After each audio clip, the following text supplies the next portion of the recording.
little, which I hate.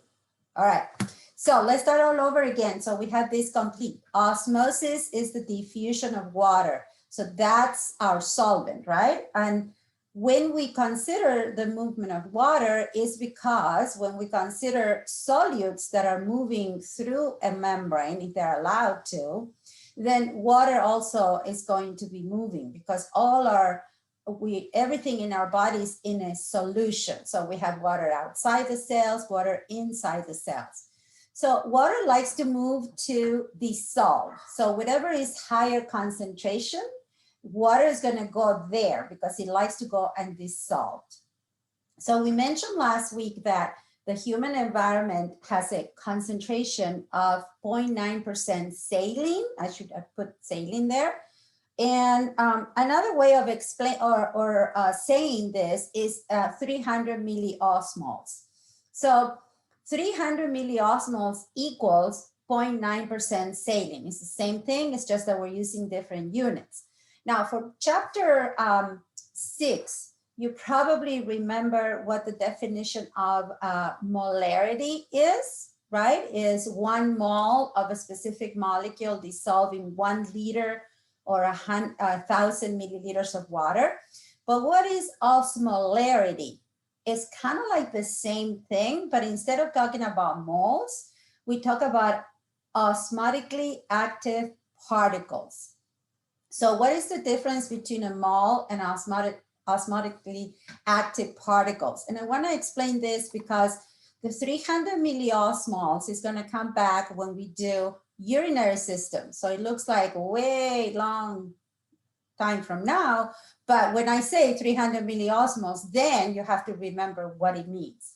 So what I'm going to do is I'm going to go to my whiteboard and see if I can draw what I mean. Okay, can you all see that? The whiteboard? All right. So let me see if I have my thing done here. So osmotically active particles means that the number of particles that can draw water to them, right? So if you have more osmotically active particles, it means that these particles are gonna draw water to them. Basically, it's the same idea. If we have more concentration, and sorry for my dog, probably my pool guy is here. Can you still hear me with her screaming? I told you she's this big, but she barks like a big dog. All right, so basically osmotically active particles, you have to consider that it's the same as being concentrated solute, okay? But this is the little difference. So when we talk about molecules, that is a molecule of sodium chloride, all right? So this is salt, so I'm doing it with a very easy molecule. This is salt, obviously, but when we put salt in the water, then this happens, right? So it dissociates into, or it ionizes into a sodium ion and a chloride ion. So if we look at the molecule on top, then we can say, I want to make a 1 molar solution of this. So what I have to do is I have to weigh the molecular weight of sodium chloride and dissolve it with a liter of water. So that will be a 1 molar solution of salt on the top. But if I want to say, I want to make a solution of 2 osmoles, then the bottom one will be read like this. Why? Because instead of having 1 molecule, now I have 2 osmotically active particles. Is that clear? And since everything is in solution in our body, if you have this kind of molecules that can ionize or dissociating water, that's why 2 are going to draw more water than just 1. So that's why we say osmotically active particles are very important in drawing water.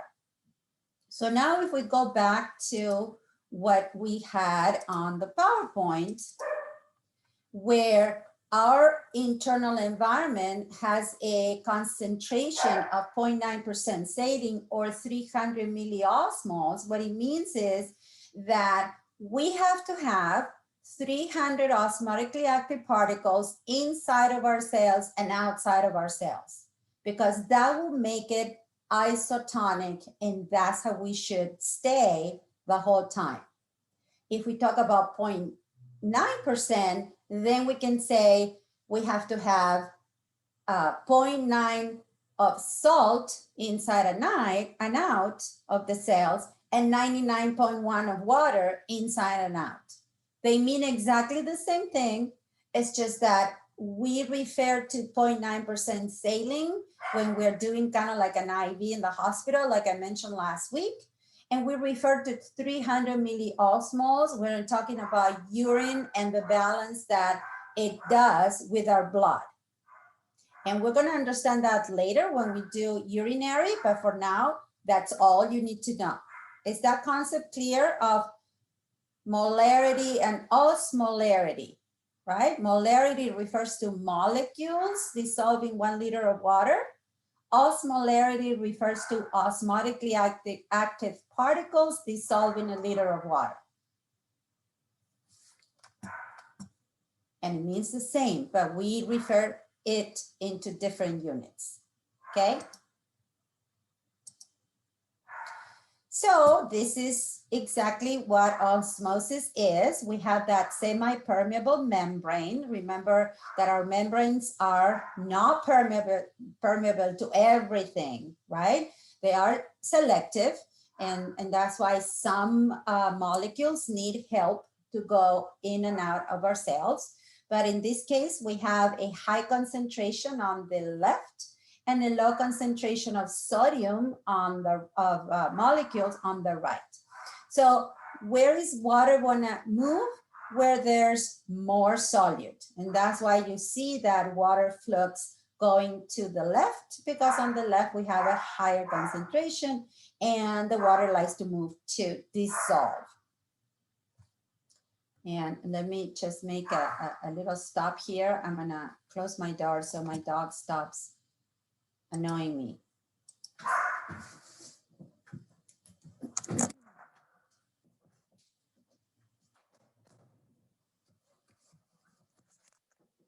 The problem with me closing my door is that when she gets tired of barking, she'll come and she starts scratching the door until I get up and open it again. So I was trying to avoid that. All right, working from home. That's the beauty of it. Okay, so the next slide is something that you'll have in the lab for osmosis. And so what is osmotic pressure? So osmotic pressure is something that really it shouldn't never happen in our body, right? But this happens in the lab when you have this kind of a design here with this U-bended tube. And it is the force needed to stop osmosis from happening. So it is a force. It's something that we have to do to stop water from moving, right? So in this picture here, you see the membrane right at the bottom. On the left, you just have pure solvent, pure water. And on the right, you have a solution. So it means that you have some solute there. Now, because we have solute, obviously water is going to move from pure solvent all the way to the green side where the solute is. But if we want to stop that from happening, we have to put pressure, and putting pressure on the right side will stop osmosis from happening. And that's what we call osmotic pressure. Now, in the human body, our cells are not designed to withstand osmotic pressure. Because our cells would just burst, and there's nothing to put force to stop osmosis, right? So our cells are either going to shrink or they're going to burst, and that's it. But if you consider plant cells, and if you remember from 100, plant cells have not only the cell membrane, but they also have an outer layer of cellulose. So they have this, what is called cell wall, right? and it's made out of cellulose. Cellulose is fiber, right? So it's what makes stems to stand up and things like that. So whenever you see a plant that is wilted, it means that the central vacuole that the plant cells have, which contains water, has shrunken. And that's what makes the cell wall, the cell membrane shrinks, the cell wall will get a little wilted and the whole plant is wilted. The minute we add water, you can see many times, if you didn't kill your plant, but when you put some water, the plant will perk up again, right? And that happens because there is some pressure between that vacuole in the center and the cellulose wall. So there is a little bit of force stopping the cell membrane from bursting. So that's why cells can do that, plant cells can do that. And that's in plant cells, instead of be called osmotic pressure, is called turgor pressure. But it is that cellulose wall that allows for that pressure to exist without the cell bursting. But in our case, we don't have that phenomenon, right? Because we don't have that extra protective layer of cellulose on our cell walls. So the three main topics when we talk about osmosis are isotonic, hypertonic, and hypotonic. Remember that the tonic or tonicity is always referred to the solute. So isotonic is what we like in human conditions. We have to have isotonic conditions between the inside and the outside of the cell. I'm getting a message here. Okay. So we don't need to have, we can't have a net movement of water, right? If we have a movement of solute, water also will move and the conditions are going to be kept isotonic. Now, we call this dynamic equilibrium. In biology, if you have a static equilibrium, that means that your cells are dead. So dynamic equilibrium is what happens in our bodies so that we can keep isotonic conditions. So it means that the solutes and the solvent are going to be crossing the membrane equally at all times. So at any time, we can't really do that, but in your head, if you consider taking a picture of a cell and the relationship to the external environment, you take a picture and at any time, and you count how many solute molecules are outside and how many are inside, they're always going to be the same. So they're going to be crossing at all times, and water is also going to be crossing at all times. So that's what we call dynamic equilibrium. So this is what your red blood cells in the little lab that you do look like when we are in isotonic conditions. So if you look at the red blood cells, they're for the most part, they're nice. They have this little roundness to them. And in some of them, you can see a little whitish color in the center. And that's normal because our red blood cells do not have a nucleus. When they're mature, they do not have a nucleus. They lose the nucleus as they're maturing because they have to have enough space to hold as many hemoglobin molecules as possible to carry the maximum amount of oxygen. We're going to see that when we go to blood and respiratory. But the fact that we can tell that there's a little whitish color there is because of the shape of the red blood cell. The shape is what we call a biconcave disc. So I'm going to try to draw it again so you see what I mean. I'm going to erase all this so don't get confused. And biconcave means, oops, stop it.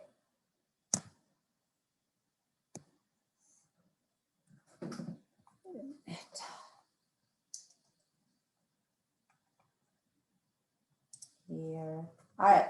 So this is what why am I not writing? Come on.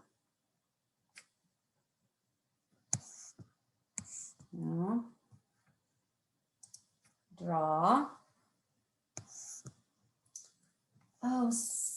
it. No, I don't want this. Come on.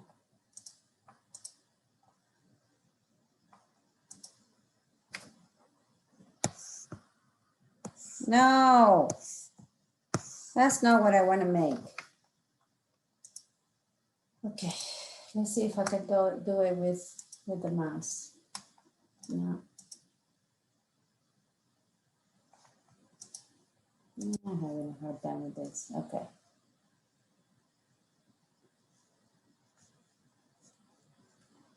I don't want to text. No. Okay, forget it. I'll come back to it. So the biconcave disc, it means, come on.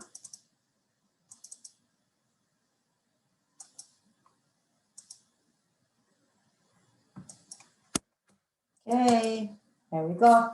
So it means that the two sides of the red blood cell are biconcave. So one side is like that and the bottom is like this. So the center becomes very thin and the light can reflect through. So that's the little whitish particles that you see there. But that's what makes the red blood cells very good in carrying a lot of oxygen. So when we go to hypertonic and hypotonic, remember tonicity refers to the solute concentration. So when you have hypertonic, you have more solute, less water. And when you have hypotonic conditions, you have less solute, more water. So how are the red blood cells going to look if we put them in a hypertonic condition? You can see here in this picture that some red blood cells are still okay, but if you look at the rest, they look shrunken up and they have lost their good shape or their normal shape. And so this is typical of crenation, right? Now, obviously, when the cells are shrinking, they cannot carry the same amount of oxygen that the normal red blood cells would. So that's the reason why we need isotonic conditions. And if we look at hypotonic conditions, if we put our red blood cells in a hypotonic solution, remember the crazy nurse that gives you distilled water instead of regular saline water, then you don't see any cells there. All you see are little specks, which are rest of cells, and that's called lysis, right? The cells that have swell up, and at one point, because remember, we don't have that cell wall like plants do, the cells just burst, and that is called lysis. That's obviously not good either for our oxygen carrying capacity. So, and the labs that you're going to do, in one you have that you're going to use 3 different corn syrup tonicities, and you're going to measure the volume of water that each of these concentrations draw in a Fiesel tube. So the Fiesel tube is the one that I showed you before at the beginning with osmotic pressure. So what we have to think about in that particular lab is what is the relationship between the corn syrup tonicity or concentration and the amount of water or the volume of water that they're going to be drawing, right? So from knowing what hypertonic is, we know that the higher the concentration of corn syrup, are we going to be drawing more or less water to it? More. More, right? So that's what we call a direct relationship, right? The higher the concentration of corn syrup, the more water is going to be drawn. And then for the other lab, the other osmosis, you're going to be working with red blood cells. And here you have the typical biconcave disc. And this is what I was referring to. If you look at it from the top, the 2 sides are so close that it looks like it has a nucleus, but it doesn't. And then when you put those cells into hypertonic solution, they crenate, or they're all shriveled. This is not good either. They lost water. And when you put them in a hypotonic solution, the cells will start to swell and they will eventually burst.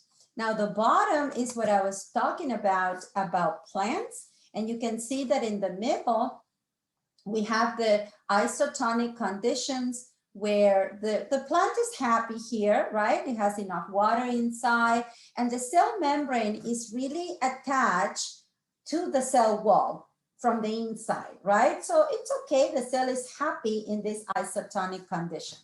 Now, if you put the cell in a hypertonic condition, you can see how the cell membrane is shrinking away from the cell wall. So it becomes smaller inside. And this is where it will give you an appearance of wilted, a plant that is wilted, right?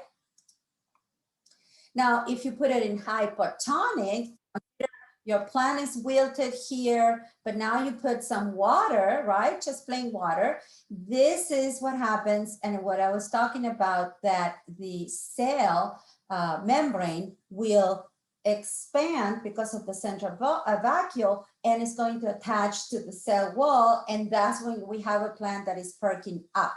And that's what we consider turgor or turgid cell. The plants can do this because of the cell wall. Our red blood cells cannot because we don't have cell walls, right? We only eat the fiber of our plants, and that helps us with our intestinal motility, but that's it. We don't have cellulose helping us. So any questions on this?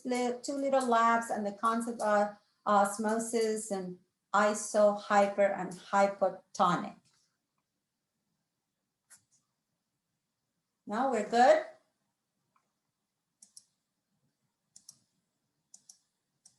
Yeah, all right. So we're gonna stop this share. And what time is it? Just wanna give a bit of breaks. Okay. So I'm gonna go over some concept, here it is, from chapter 7, all right? So chapter 7, and I have to keep the presentation this way because if I put it on slideshow, my voice will be all over, so it will be difficult, but I hope it's okay. So this is one of the major things that you have to remember, because the reflex arc is how your body responds to anything, right? I know that people think that the nervous system is like a computer, but not really, because we have to go through all these different steps that are in this reflex arc. And in your textbook, the reflex arc is at the end of the chapter, which I thought is not that great, because it's a very good thing to put it at the beginning so you understand how your nervous system helps the body to get away from danger. So when we say away from danger, it's not only when you're crossing the street and you see a car coming, right? External danger. We also have to consider internal, right? And I say danger, anything that could make our body go away from homeostasis. So it's a good thing to have in your mind every time that you start a new chapter, how that chapter, that system that we're studying, how it fits in this reflex arc.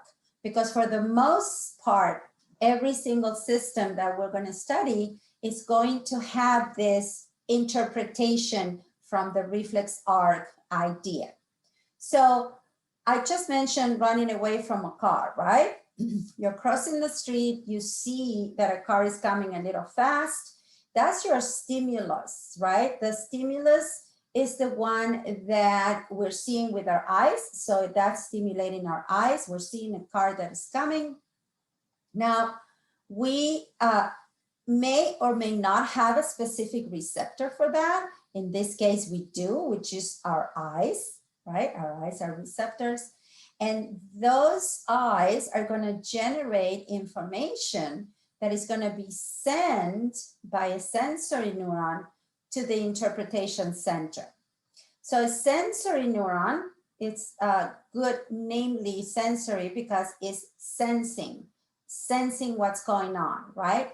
So that neuron, I like to color sense things up, because it goes up to the interpretation center, which a lot of the times is in the spinal cord or in your cerebrum.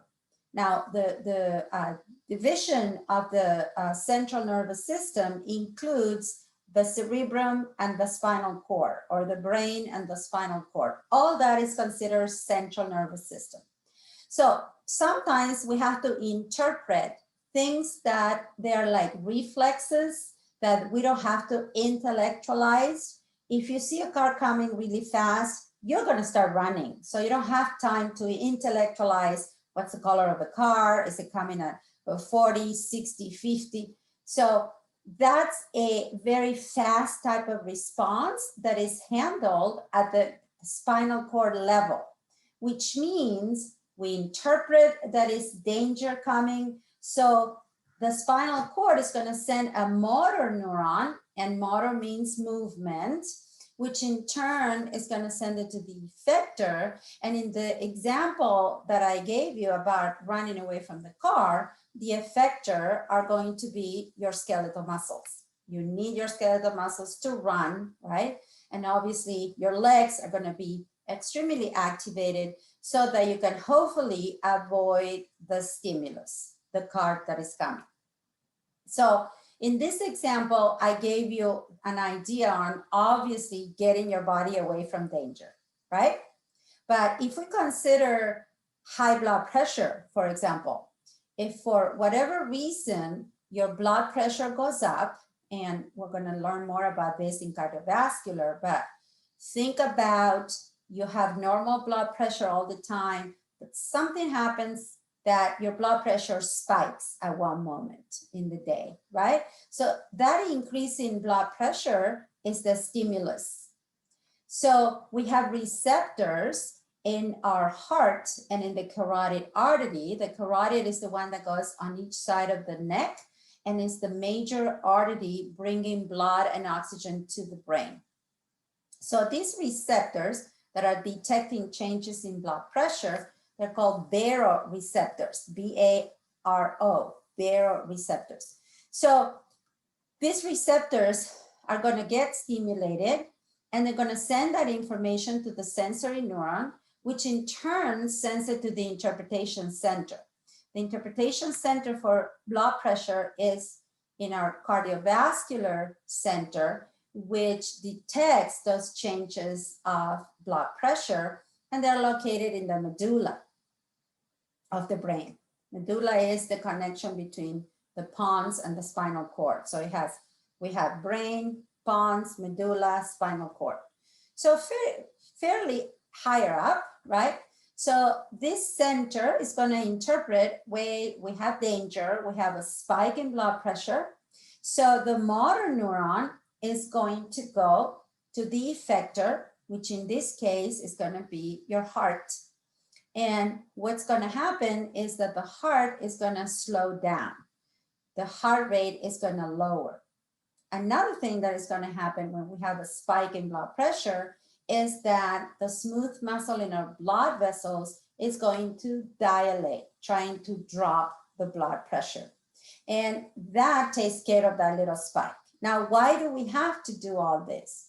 Because if a spike in the blood pressure, without us being able to control that change, can burst little blood vessels in the brain. The carotid arteries are going to send a bunch more blood and harder with a stronger force to the brain. And in the brain, we have tiny little blood vessels that they can burst. And when that happens, we have a cerebral vascular accident or a CVA, right? So it is important that we consider this reflex arc in ways of keeping our body away from danger from internal stimuli or external stimuli. Same will be with body temperature, same would be with heart rate. So anything that is going to take us away from homeostasis is going to be considered a stimulus for us. And it's going to trigger this reflex arc so that we can have a response. Is that clear? Yeah, no? So when we learn about different systems, you're going to see that I'm always going to go back and refer to the reflex arc. How is your body going to respond?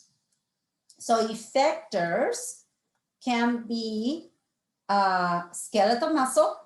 We mentioned that one. So that is considered a voluntary effector, meaning that you run when you want to run. Obviously, if you see a car coming or a guy coming with a knife, you're going to run.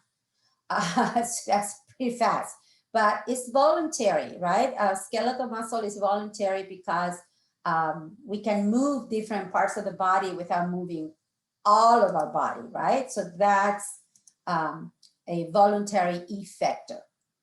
I mentioned heart, and so that's cardiac muscle.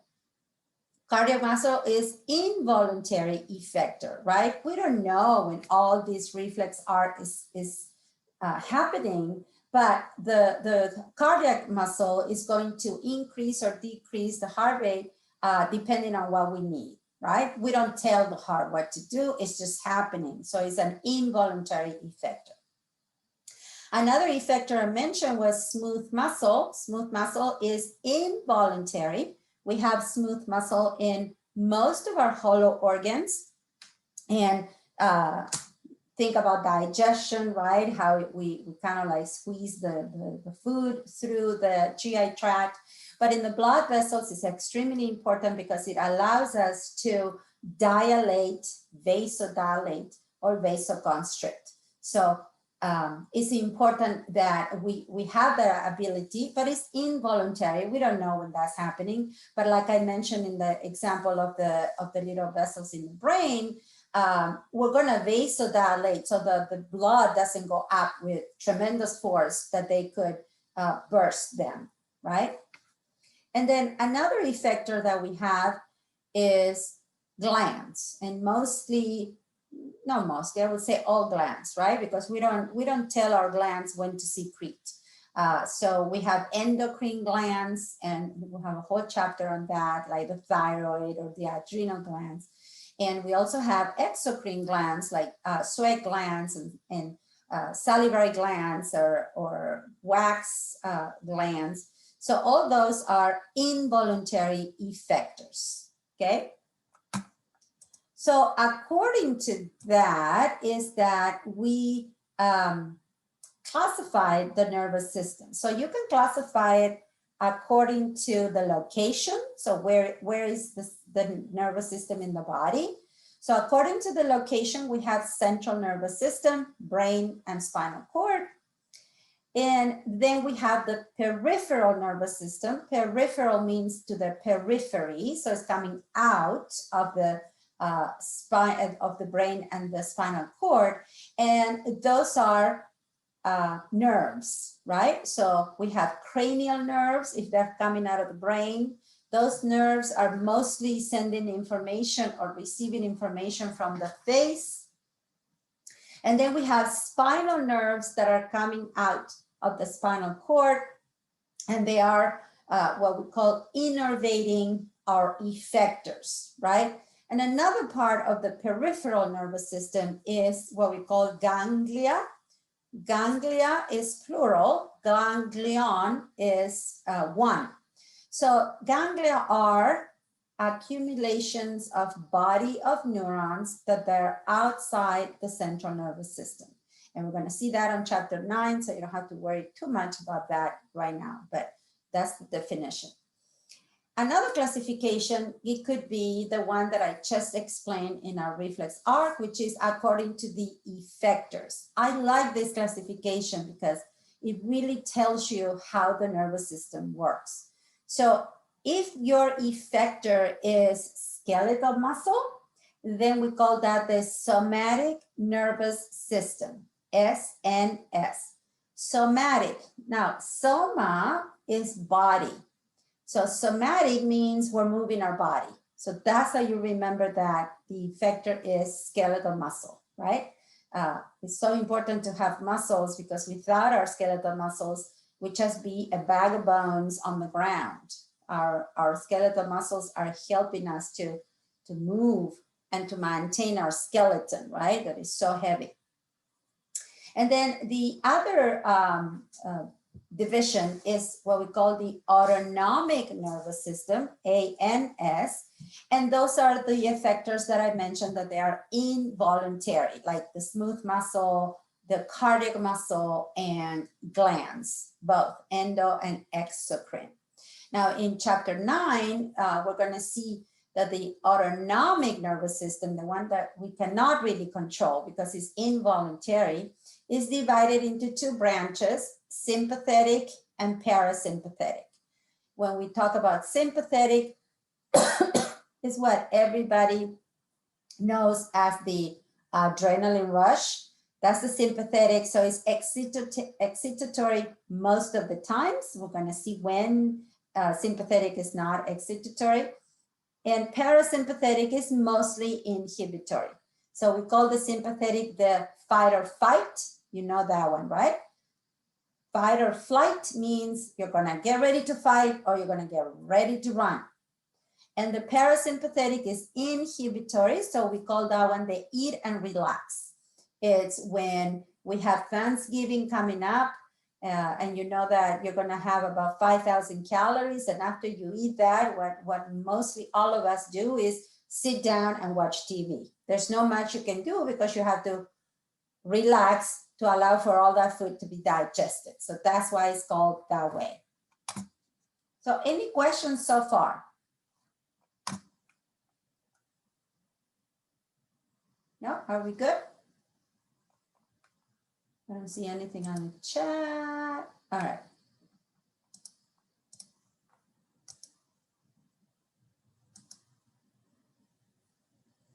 So this is some of the terminology. I don't care. We're going to be talking about all that. One of the things that you should know, because you're going to hear these words later on, is that sensory neurons, they're called afferent neurons. And remember, those are the ones that I told you they can sense, and they're taking information up.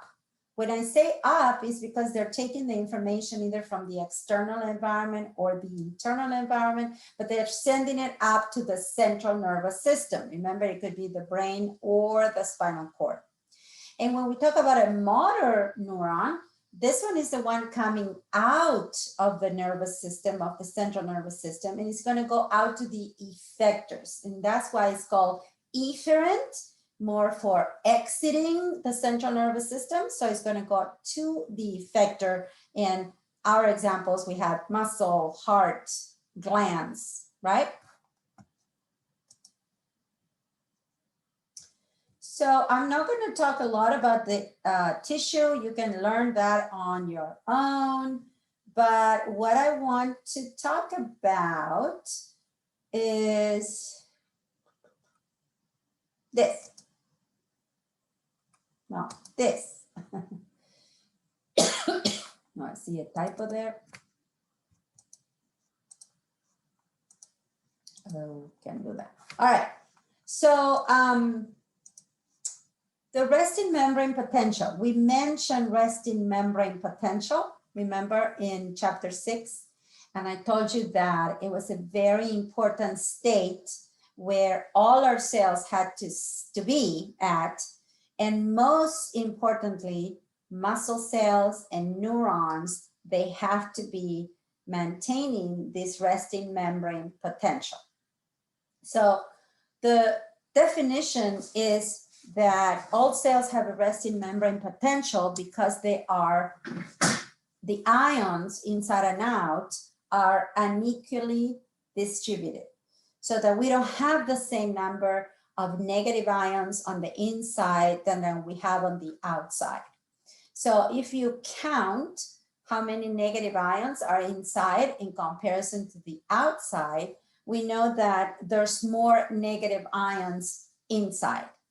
So not only because of the ions, but also because we have large proteins inside the cell that are charged negatively and they're staying inside. So we call them fixed. They're not going to move, right? So the resting potential of all our cells, and especially neurons, is minus 70 millivolts.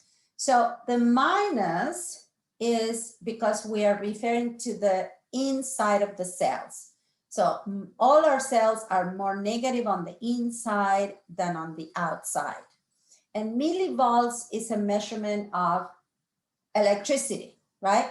So this comes from if you put a probe on the inside of the cell and another one on the outside, and you connect this to a oscillometer or something like that to measure the changes between the inside and outside, that gives you 70, okay? So it's not an absolute negative 70. The negative is just to indicate that on the inside of the cells is more negative, okay? But there's a difference of potential. Remember, it's like our electricity.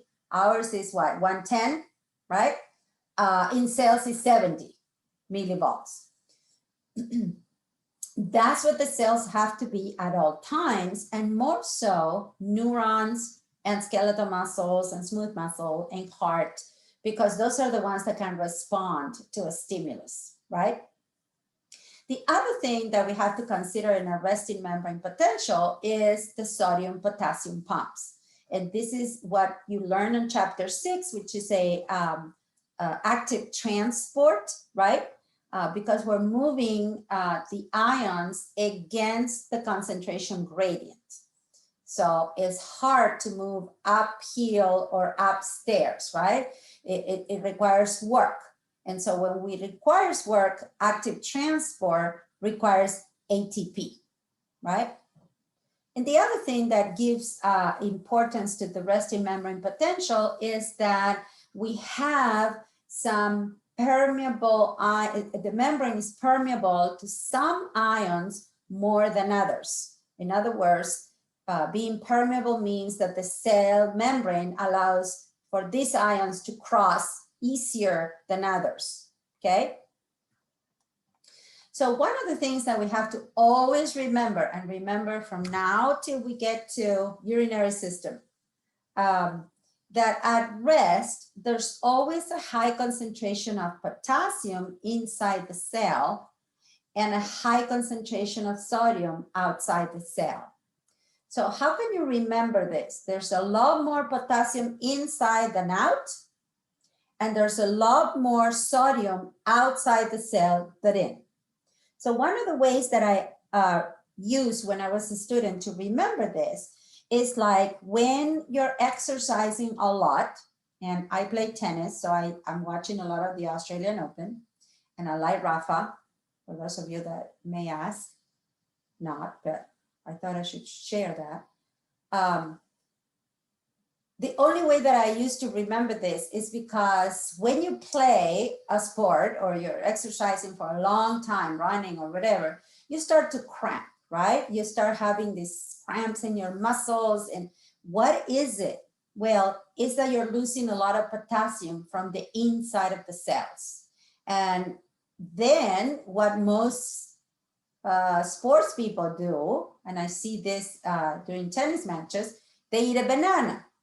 And banana is high in what? Potassium.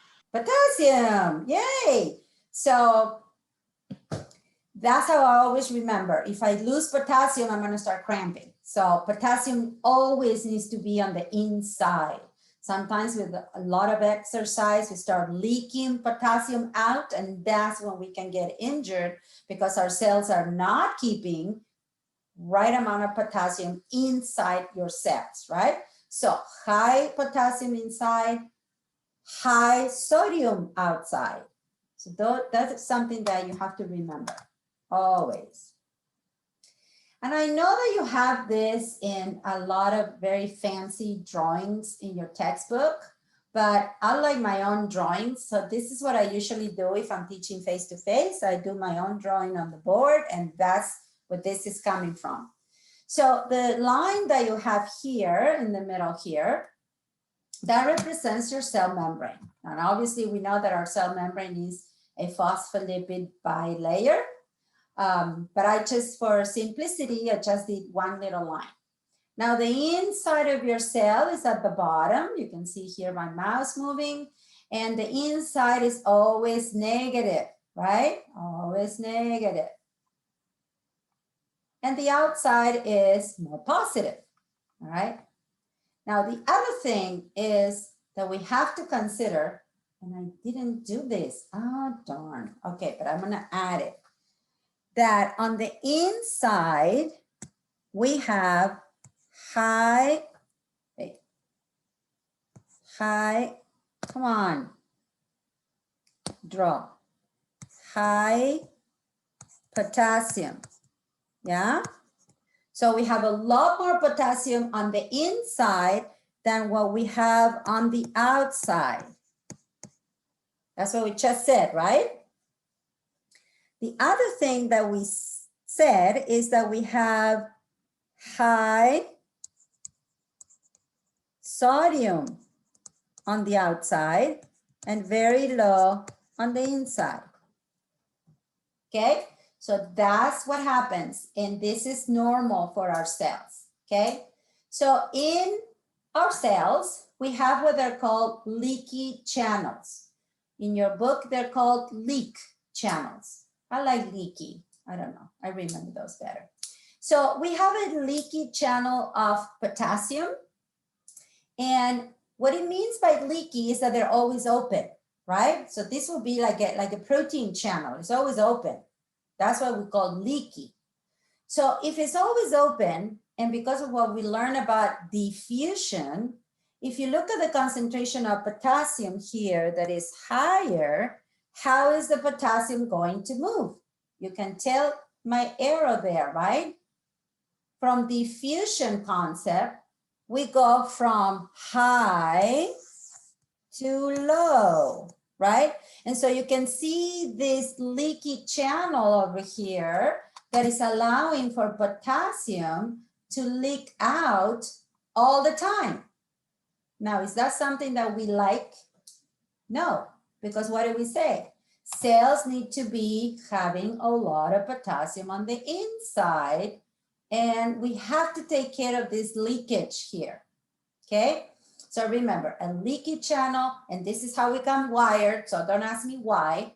This is it. That's what cells are. So we're constantly leaking potassium out. That's not a good thing. We have to keep a lot of potassium inside, because this will also help us with keeping our resting membrane potential, right? Our resting membrane potential, that's very little, is more negative on the inside, more positive on the outside. So if we don't take care of this leakage over here, we're gonna be in trouble. So you learn on chapter 6 that we have our sodium potassium pump that help us take care of that leakage, okay? So what is the pump doing? It's pumping potassium in.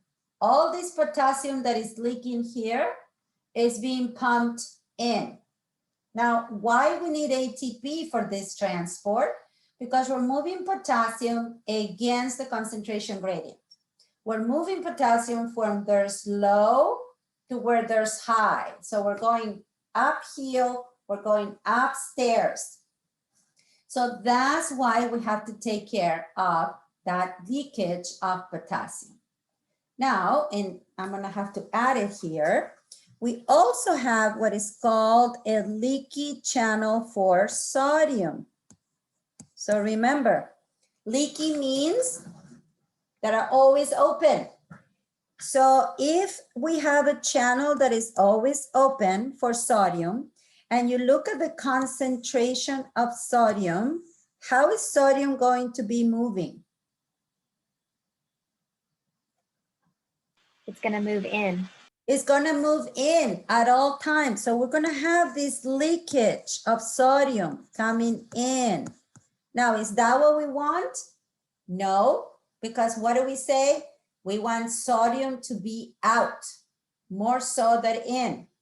So now we have to move with my sodium potassium pump. I have to take care of the leakage of the sodium, and I'm going to move the sodium out.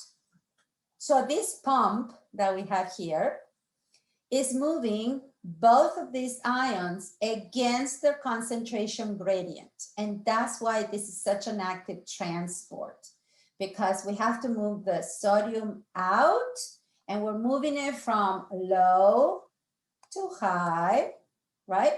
We're also moving potassium from low to high. So potassium needs to come in, sodium needs to go out.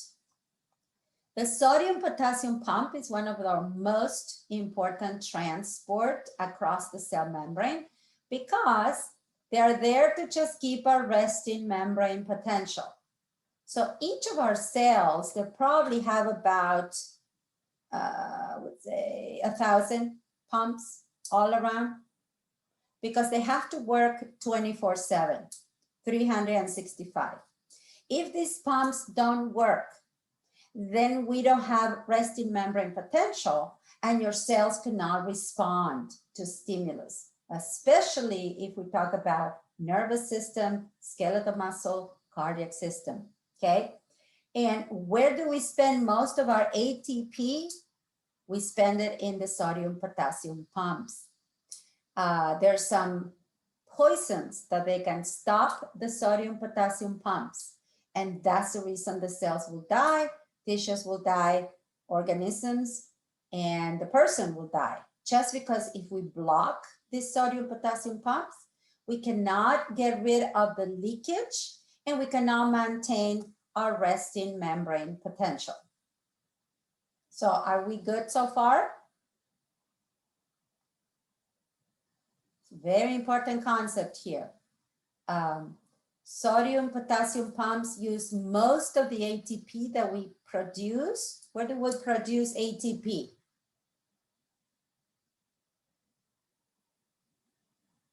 What organelle? Mitochondria? Mitochondria. Yes, we have a lot of mitochondria making ATP, and most of that ATP is spent by the sodium potassium pumps. So that's why we call it a primary active transport, right? And the fact that we eat is just so that we can have enough glucose to fuel the mitochondria, so that we can make that ATP, so that we can keep up with our sodium potassium pumps, and we can keep up with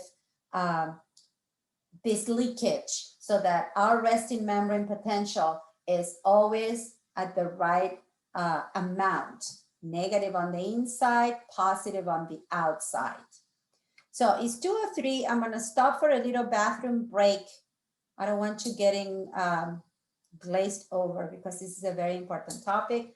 So let's break for about 10 minutes, and we'll be back with more. Okay. You all good? All right.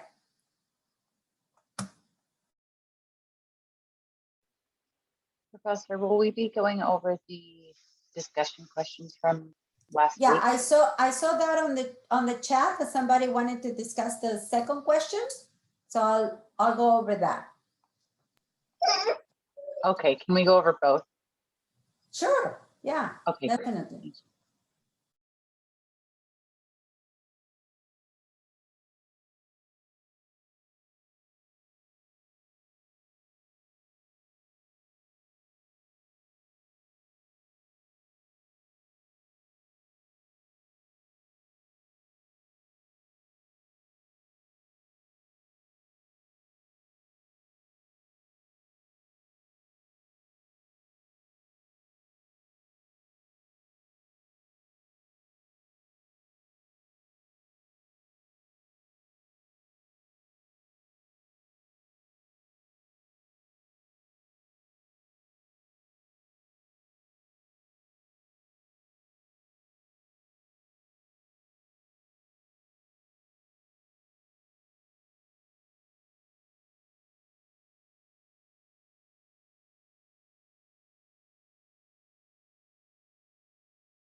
Okay, I'm back. I hope you guys are back. Oh, I forgot to drink some water. Wait a minute. Chris, the class, it goes to 4 p.m., but I'm usually done before that. So don't worry about it, okay? Sometimes I will keep you all the way to 4, but I think that today it may be an early day. I just have some water and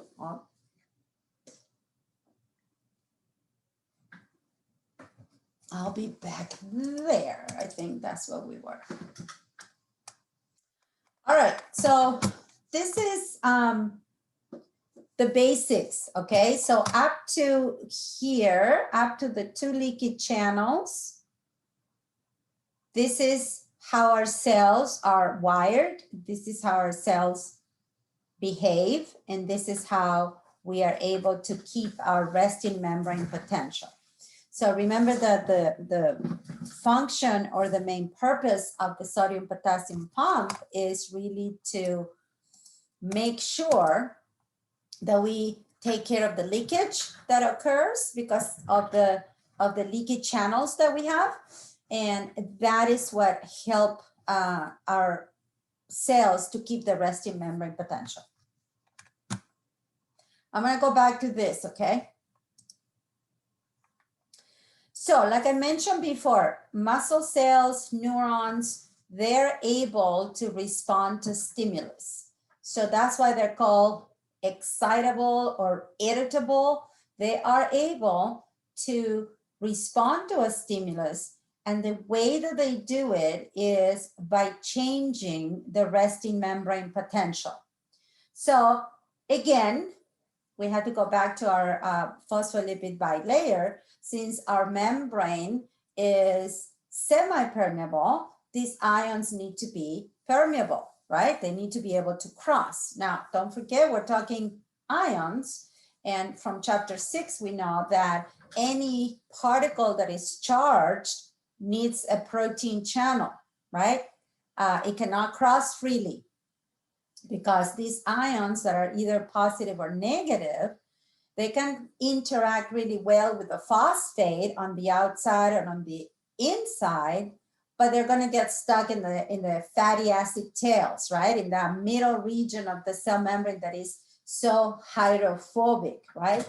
So anything that we talk about ions moving inside or out, it means that they have a channel, they have a protein that is allowing them to do this, okay?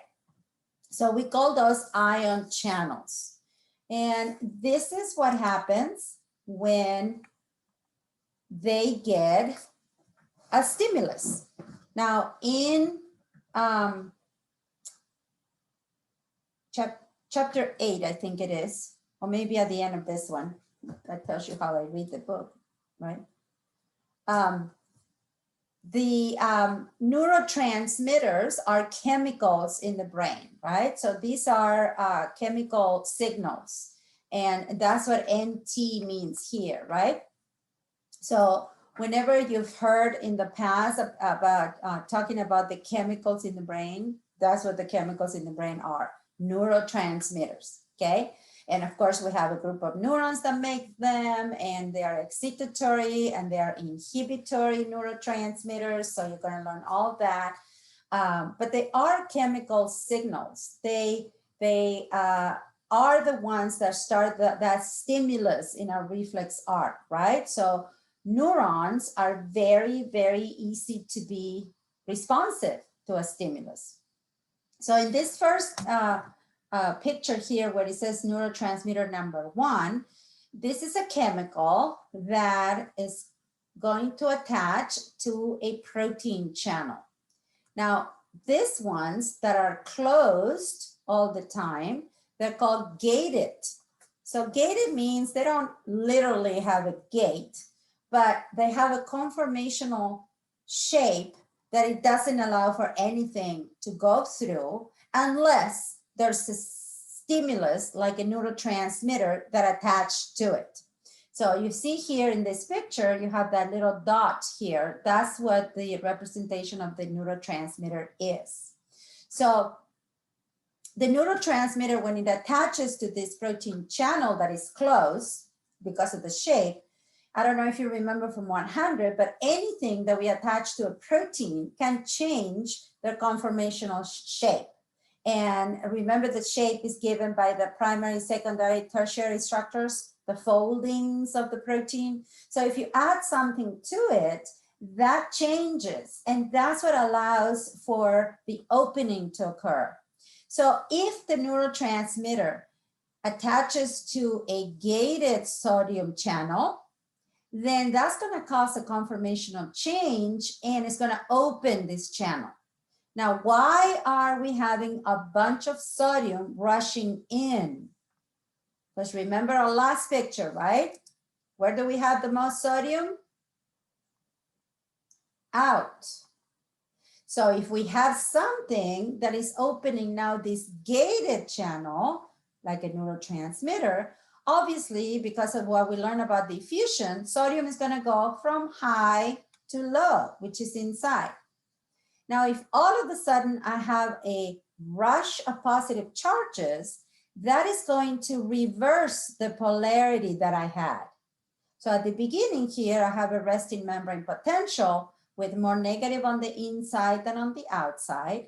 Now I have this little chemical neurotransmitter that attaches to this channel, opens it up, and the first ion that is going to rush in, because it's very specific, this channel, is sodium. And how is it going to move? From high on the outside to low on the inside. So when we have a rush of positive charges, then the membrane changes the polarity, and the membrane becomes more positive. This is what we call depolarization. Depolarization. Is that clear? Now, we still have the leaky channels. We still have the sodium-potassium pump. This is coming after, right? Leaky channels are always open. The sodium-potassium pump is our active transport. Now we get to how are cells responding to stimulation? They respond in this way. Gated sodium channel will have a neurotransmitter that changes the shape and allows that sodium to rush in. This changes the polarity. Now the membrane becomes more positive on the inside than before. So we're reversing the polarity. And that's why we call this depolarization. We're reversing the initial polarity we had here. Now, when this neurotransmitter leaves, because they come in and they leave, they wouldn't be there all the time, then the next channel that opens is a potassium channel. Now, this is just because of this depolarization, okay? This depolarization causes the potassium channel to open. And now, if it opens, you're going to see that because of the gradient, because of the concentration, we're going to have potassium that is going to start leaking out because we have more potassium inside than outside. So when that happens, now that the cell is losing positive charges, we're going to be returning to resting membrane potential. And that's what we call repolarization. So first, we reverse the polarity, depolarization. Now we get rid of positive charges and we restore the polarity, and that's why we call it repolarization, going back to polarized membranes, right? Now, after the whole process, then comes the sodium-potassium pump to do a cleanup, all right? So there's always a question on your first exam, so write it down, because people will get it wrong, even if I tell you right now that I'm gonna ask that question. I always ask the question, how is the sodium-potassium pump involved in depolarization and repolarization? And the correct answer is not involved. It has nothing to do with that, right? Sodium-potassium pump just comes after the fact, just to clean up. And what do I mean by cleaning up? Now, I'm sure that because of the depolarization, there's a bunch of sodium ions that are still inside that they should be outside. So that's where the pump comes in. We have to pump this sodium out. And obviously, because of the repolarization, we're going to have some potassium that should be in. So that's why the pump is going to be pumping them in. So then I can say, okay, the membrane is back to resting membrane potential, right? But if the question is, how is the sodium potassium pump involved in depolarization and repolarization? It is not. It only comes after the fact. It only comes to clean up, making sure that all the sodium is out and all the potassium is in, that they should be, right? So is that clear? I hope to see a correct answer. So when I started talking about neurotransmitters, I told you that we have different kinds of neurotransmitters, different neurons in different parts of the brain make different kinds of neurotransmitters. And we're going to have excitatory neurotransmitters. We're going to have inhibitory neurotransmitters.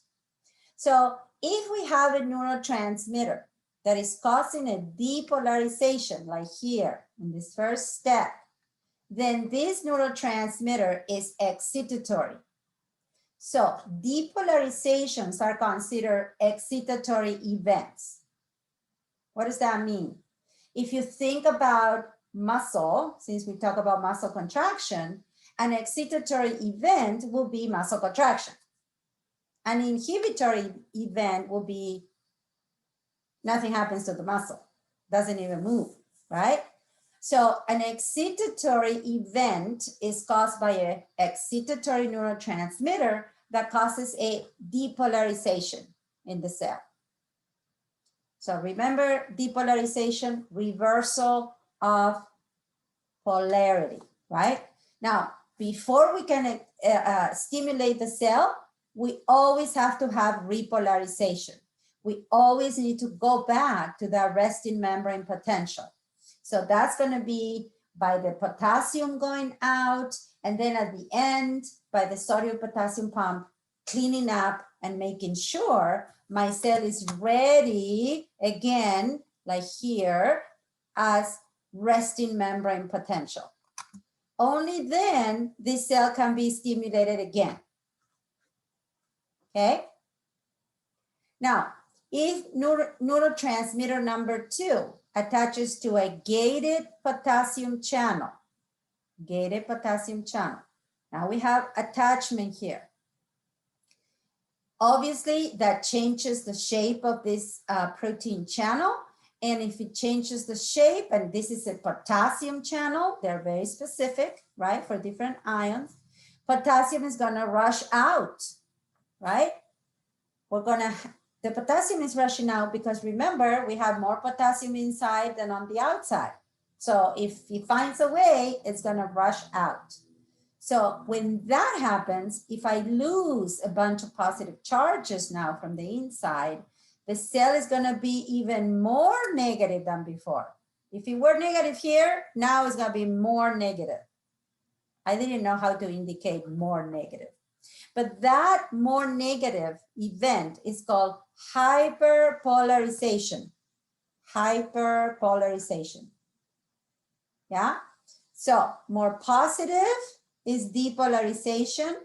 More negative on the inside is hyperpolarization. More negative, why? Because I lost a bunch of positive charges because of this neurotransmitter. Now, a hyperpolarization event is considered to be inhibitory. So potassium channels that have these neurotransmitters, that causes a hyperpolarization and is considered an inhibitory event.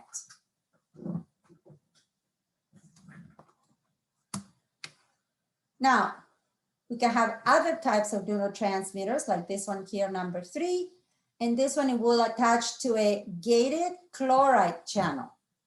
Now, for your information, chloride is the most abundant negative ion outside our cells. So obviously, if a neurotransmitter is attached to it, because I have more chloride outside than on the inside, you're going to have a rush of negative charges inside. Again, I'm making the membrane more negative than it used to be, and that is also called hyperpolarization. So you can have a hyperpolarization or inhibitory event because you lose positive charges or you gain negative charges inside, right? So there are two different ions. One is positive, one is negative. If I lose positive charges, the membrane is more negative. If I get negative charges inside, still the membrane is more negative. So both events are considered to be hyperpolarization events, and those are inhibitory. Now, after this, you still have to have sodium potassium pump, right? For any event, we have to always return to repolarization, okay? Always return to that. Now, that happens because the neurotransmitters are not staying there at all times, right? They come, they do their job, and then there's an enzyme on the membrane of the neurons that is gonna break down the neurotransmitter, and everything stops right there. So our cells, they have to always go back to resting membrane potential in order to be able to respond to a stimulus. Yes, Chris, you have a question. So let's say like all the chloride comes in. How does the pump regulate it since it's only a sodium potassium pump? What has to happen? There's other little channels that are going to be able to get rid of these negative charges, and that is going to return the repolarization state. Just like here, we have a potassium channel here leaking this potassium out right after. There's going to be one here that is going to get rid of that negative charges. Now, is it going to get rid of all the negative charges? Maybe not. That's why we have to go back to the sodium potassium pump. We have to make sure that we return always to resting membrane potential. Yes, Salida. So can we consider where it's trying to go back to resting membrane potential? Would that be considered the refractory? The time, yes. If you take some time to go back to resting potential, then that's what we call refractory period. Yes, and we're going to see that. Is the cell ready to respond again? Well, not until resting membrane potential. So if the cell is stimulated in that process, when the cell is repolarizing, then if another stimulus comes, another neurotransmitter comes, nothing will happen. The cell is not going to respond, right? You're going to see that at the end of the chapter. But yeah, that's really good. Refractory period is when it's a second stimulus and the cell is not ready yet to respond. And that has to do with time, right?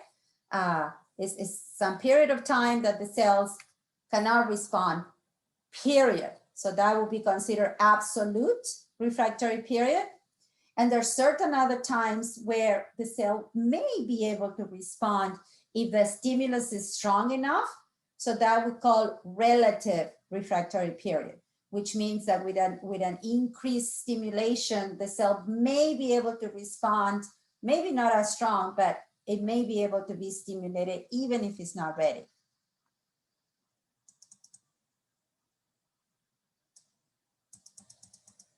All right, what else I wanted to...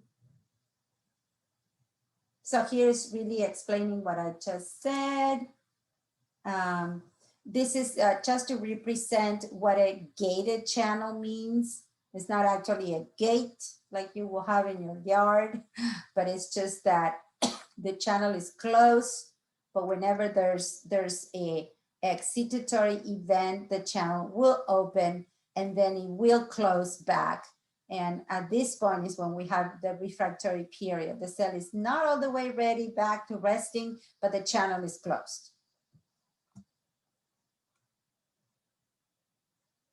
So this little picture is one that I like to use a lot of times because it's a graphic representation of what happens during a depolarization. So we have our cell right here at the beginning. You can't tell, but there. Is minus 70. So this little line means it's resting membrane potential, right? Minus 70 is what we said it is. Then the cell receives the stimulus. So the stimulus needs to be strong enough to reach what we call threshold, right? If the stimulus is weak, nothing will happen. So we have to have a good amount of that neurotransmitter. If you're talking electricity, you have to stimulate with a good amount of voltage, right?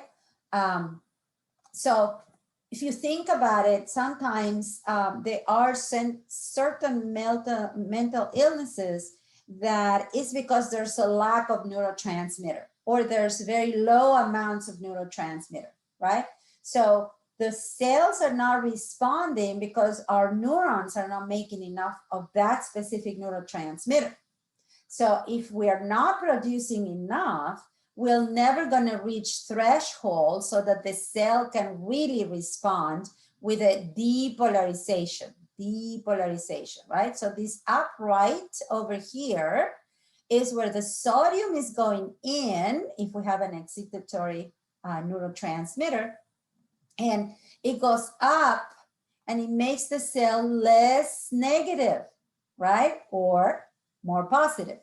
Minus 70, minus 50, that is making it more positive or less negative. You see here the 0, we can go all the way up to plus 30. So that's what we mean by making the cell more positive. Now, this stroke here is what we call the action potential. Action potential is a traveling depolarization.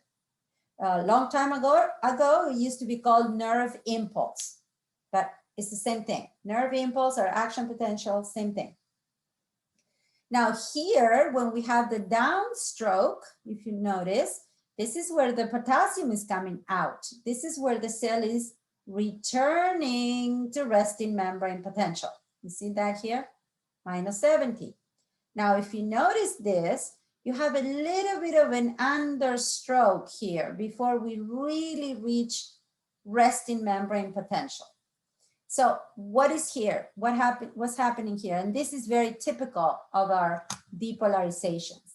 So the potassium coming out, most of the times it overdoes it.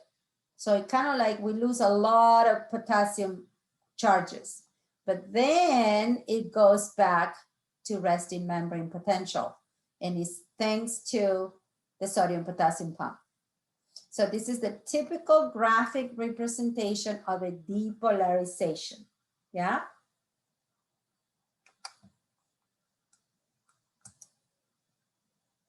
And this is what Salita was talking about, the refractory periods. And this has to do with time. So how fast is my cell ready to go back or ready to respond to another stimulation?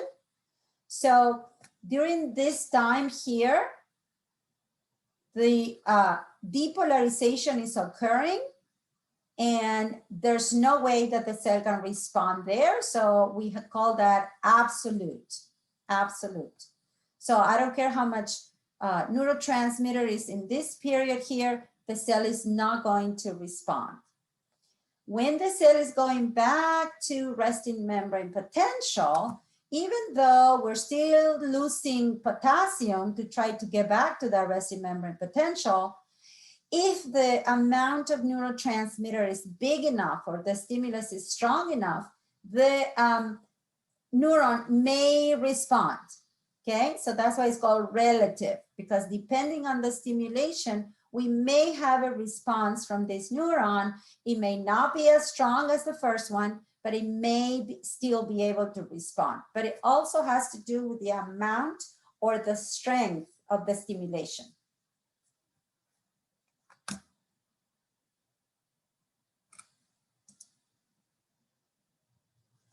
So the other important thing about action potentials, and remember that action potential is a traveling depolarization, right? And if we look at a neuron, I didn't go through this, but you can go back and look at this. If you look at a neuron, this one at the bottom is the most common one. This is what we have the most. These are called multipolar neurons. We have all these other kinds, and they are for different things. The bipolar neurons are very common in the senses, like vision, hearing, things like that. We don't have a lot of pseudo-unipolar, but these are the most common ones and the ones that have all the structures of a typical neuron. So you have the body, also called the soma. You have a nucleus, you have a nucleolus, you can see it here. You have a bunch of dendrites coming out of the body. And then at the other end, you have a long axon. And these are not dendrites, these are axon terminals, okay? So they're like little feet that they're gonna be touching either the next neuron or the effector, okay? We're gonna see a lot more about that. So these little arrows coming in here, that's how the stimulation comes in. So this is where the first stimulus is being felt by this neuron. So here is when we start that initial depolarization, right? So when we first get the stimulus and we get that initial depolarization in this area of the dendrites, right? Dendrites go, and this is the membrane of this cell. Right here is what we call graded depolarization. Graded because it's localized. It's just happening where the neurotransmitter is opening those first sodium channels, right? Now, if there's enough of that neurotransmitter, the depolarization is going to start traveling through the axon. Traveling means that more sodium channels are going to be opening one after the other, like in a rolling effect through the axon. And when that happens, that's what we call an action potential. So we can have a stimulation right here. And if it's not strong enough, we're going to end up right here. Everything will start and end right there at a graded potential. But if that stimulation is strong enough, it's going to travel through the whole axon. And that traveling or that wave of depolarization is what we call action potential. Now, ultimately, what's going to happen? The depolarization is going to travel and it's going to go to these little axon terminals, right? So right here, it's going to be connected to another neuron. We're sending information in our brain, for example, or it can be connected to an effector, sending information to your skeletal muscle so you run away from traffic, right? So we're going to see that next. Yes, Chris? So what were the dendrite looking things on the right? What are they called? These are, oh, these ones? Yeah. Axon terminals. So those axon terminals, do they touch dendrites of other neurons Yes, or no? either dendrites of other neurons or cells of the effectors. Could be both, either way. So effectors and dendrites are not the same thing then? No, no. Dendrites are only these protrusions from the body of another neuron. So we can have neuron 1 and neuron 2 coming up here. Or you can have this neuron and a cell of a skeletal muscle cell right here. So any connection between a neuron with another neuron or a neuron with an effector, we call that a synapse. Synapse, right?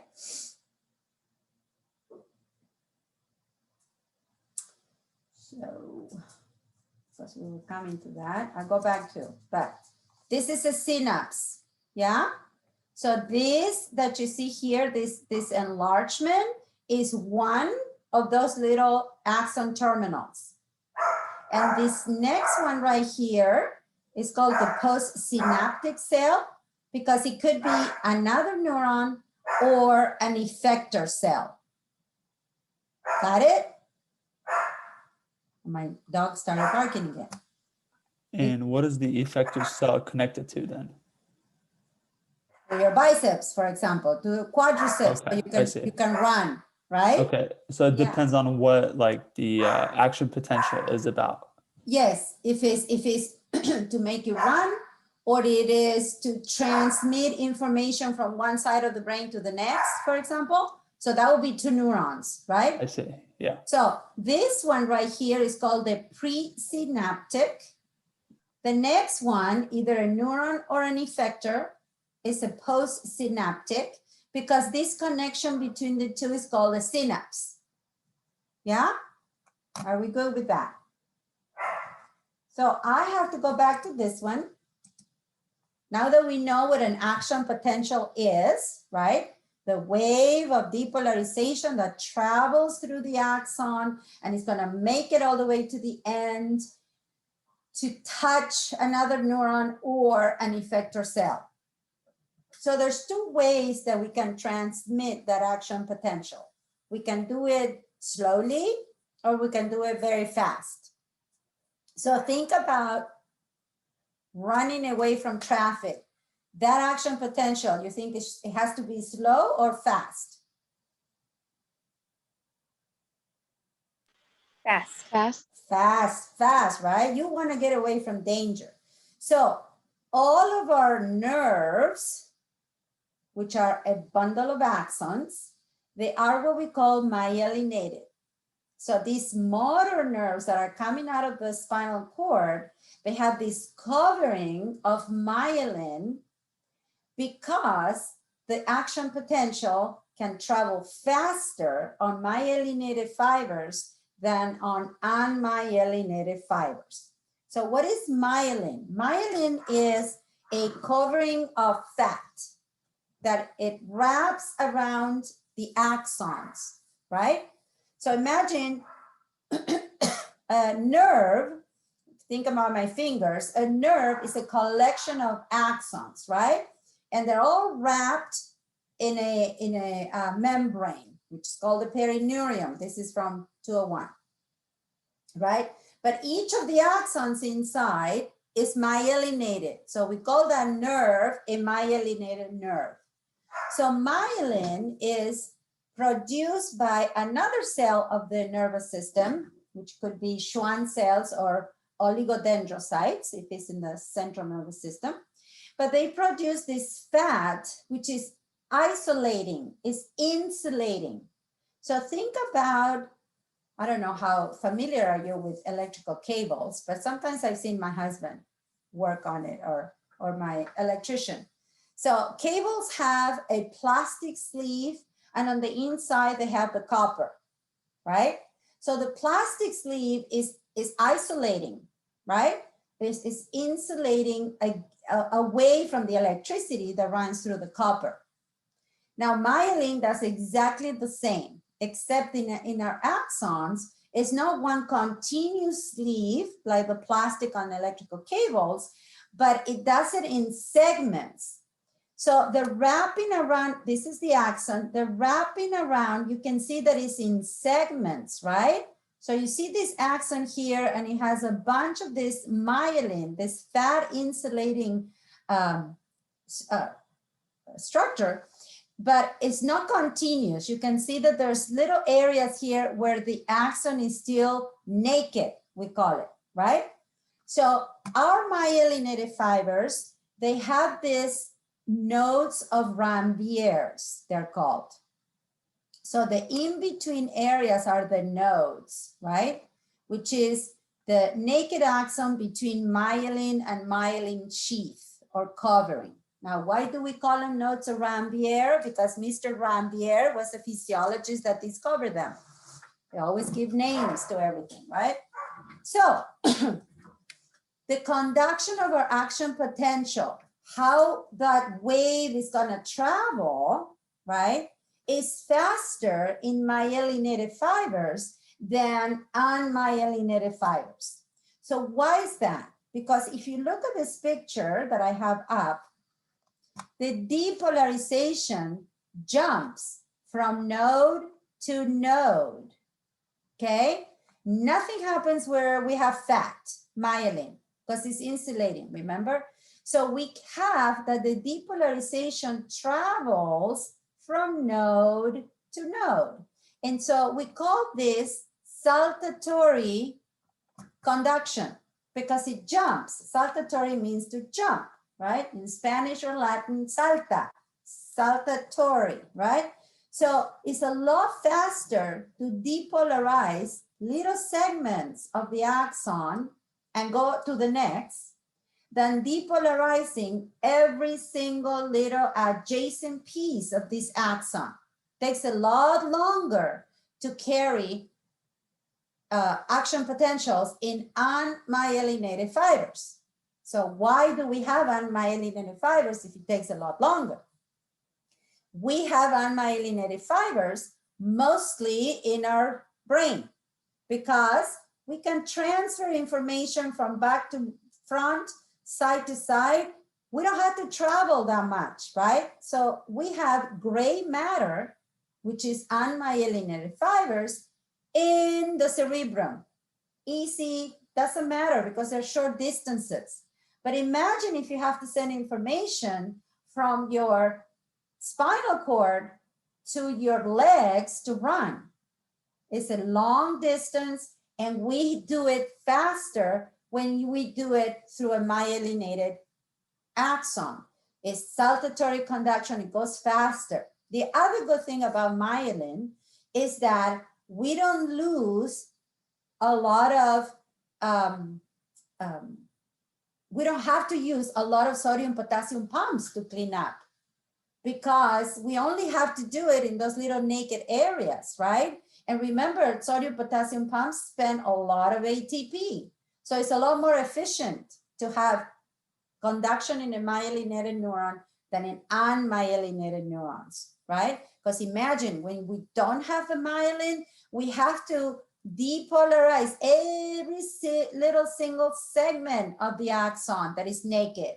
And we'll have to use a lot more sodium potassium pumps, a lot more ATP is going to be spent.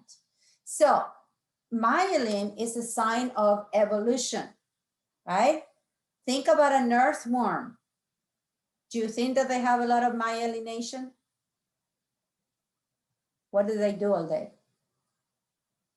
They slither on the dirt, right? And how fast are they? Not very fast. So compare that to a cheetah running in the forest. A lot of myelination, right? They can do it really fast. So it's a sign of evolution, right? So it's more efficient, it's faster. We needed it.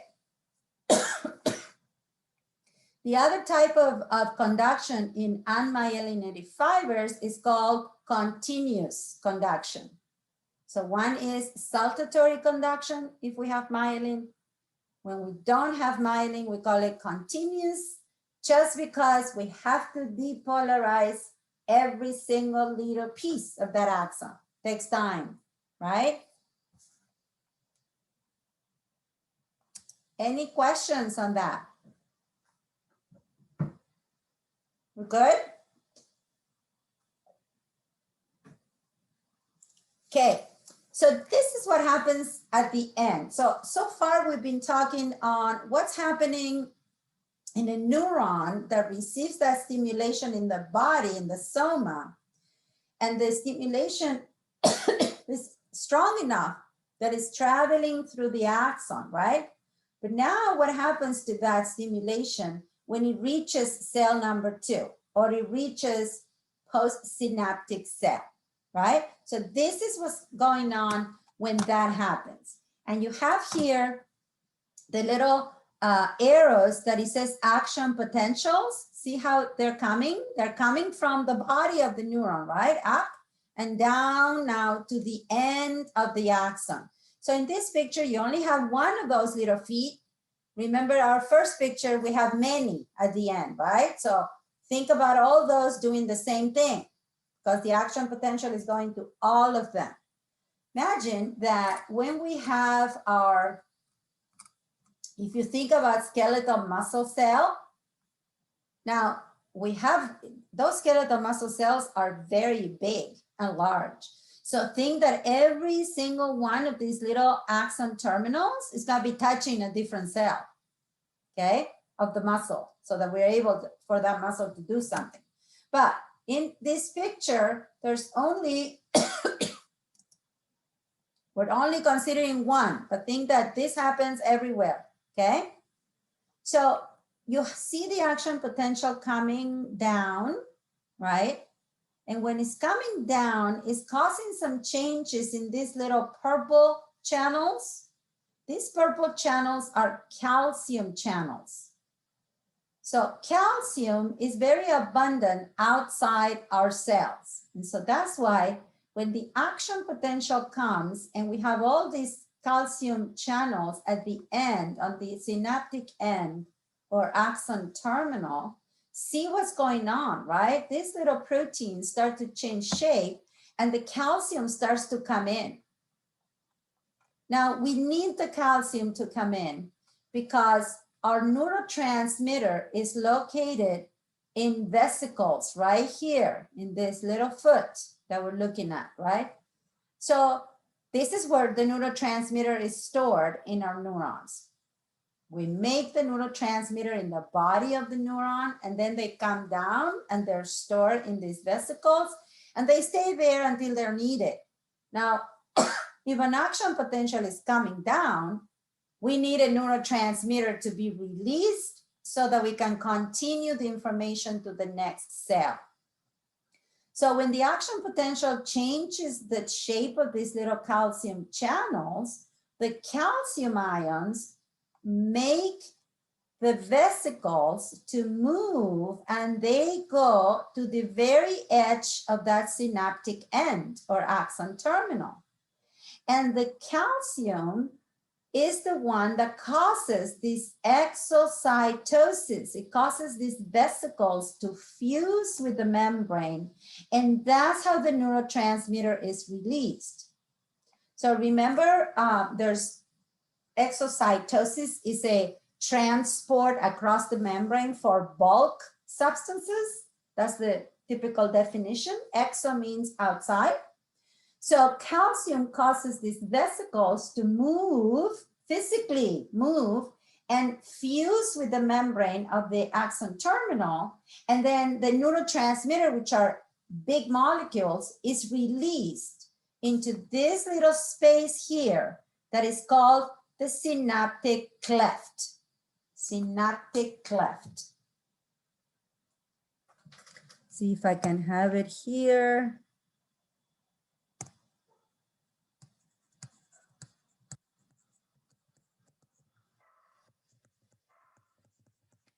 So that little area there is the synaptic cleft, okay? Now, physically, these two cells, the pre and the post, they're very close. So the neurotransmitter diffuses to the next cell. Now, this next cell, it has to have channels that are going to be able to allow for the neurotransmitter to attach to, and we can start all over again, right? Another action potential is going to be created on the postsynaptic cell.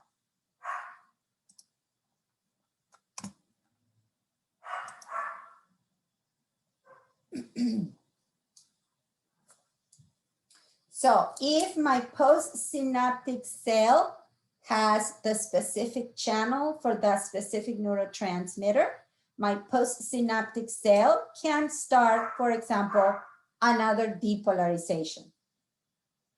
Is that clear? So if this postsynaptic cell in this membrane has protein channels for sodium, for example, and the neurotransmitter attaches to it, sodium is going to rush into the postsynaptic, and then we're going to be continuing with a depolarization on cell number 2. So Chris, did you raise your hand? Stop by. Yeah, I had a quick question. Yes. So once the neurotransmitters made their way over to the postsynaptic cell, what determines whether or not the neurotransmitters information is significant enough to trigger another action potential to continue it? if the neurotransmitter, for example, is excitatory, it's going to open a sodium channel. And if we open a sodium channel on the next cell, that's going to cause a depolarization, and that's considered to be an excitatory event. Now, if the neurotransmitter is one that opens a potassium or a chloride channel, then we're not going to create a depolarization. We're going to create a hyperpolarization, and everything will stop right there. We're not going to continue on. Is that clear? Because hyperpolarization, remember, is considered inhibitory. Yeah? So it all depends on the neurotransmitter that is being released. If the neurotransmitter of that particular presynaptic neuron is an excitatory one, then a depolarization is going to happen in the post. But if this neuron carries inhibitory neurotransmitters, then it's going to cause a hyperpolarization on the postsynaptic cell, and that's going to be inhibitory. Things are going to end right there. We're not going to keep going. So why do we need both, right? Let me see if I have. I'm going to show you why we need both. Let me see if maybe I can draw. Wait, before that, I want to tell you how these potentials are called, right? So if the neurotransmitter released by this presynaptic cell causes a depolarization on the post, we're going to call that an excited, wait a minute. Let's do black. Excitatory postsynaptic potential, EPSP. So if the neurotransmitter of the presynaptic causes a depolarization on the postsynaptic, remember depolarization is excitatory, we're going to call that an excitatory postsynaptic potential, right? I'm creating an excitatory depolarization on the post cell. But if the neurotransmitter, like I mentioned, opens a potassium or a chloride channel, that's going to cause a hyperpolarization on this postsynaptic cell, right? And we say the hyperpolarizations are inhibitory. So we're going to call that an inhibitory postsynaptic potential, or IPSP. This is also an essay question on your first exam. So make a little note on there. Now, why do we need both? Yeah, if you think about it, EPSPs are needed to send information forward, right? So from one cell to the next cell to the next cell. And that's in a very linear way, right? Our circuits are not linear in our nervous system. They're everywhere. We have connections coming and going everywhere. We cannot have only excitatory events because that would be we're a ball of fire. We're never controlling our movements or our reactions, right? So when I'm face to face, I always give you this example on why we have EPSPs and IPSPs. So if I drop my marker on the ground, right, I'm gonna bend forward enough for me to pick up the marker and get up again. I'm not gonna be flat face on the floor. If I didn't have an inhibitory post potential controlling my movement to stop at a certain moment, my face will be on the ground, right? Because I'm going for it, and if I only have excitatory events, I'm gonna be flat face on the floor. But I'm very controlled, and I can move forward enough to help me pick up the marker, but not fall on my face. So I'll show you, I hope I can draw. This is so complicated to draw on the computer, you guys. So if I have, and I'm gonna make them just like little flowers because I'm not gonna make all the axons and the dendrites, whatever, right? So this will be neuron number 1. And I'm gonna make another one here, neuron number 2. They really look like clouds though. Anyway, here will be neuron number 3. Oh, that's more like a W. And then I'm gonna put neuron number 4. And I'm gonna have here neuron number 5. Why do I do W's? All right, so I have 5 different neurons everywhere, right? Like I said that our circuits are now linear, it would be very easy if our circuits was neuron 1 to neuron 2 to neuron 3, right? That'd be easy, but that's not how our brain and nervous system works. Our nervous system is more like the clouds over here. So neuron number 1 is the one, and I just pick any, doesn't matter the number, right? This one is the one that is gonna be sending information to the skeletal muscle, right? But before we can do that, we're gonna have that neuron number 3 is gonna send a EPSP. Neuron number 5 is gonna send another EPSP. So remember, these are all excitatory, right? Neuron number 4 is gonna send another one, EPSP.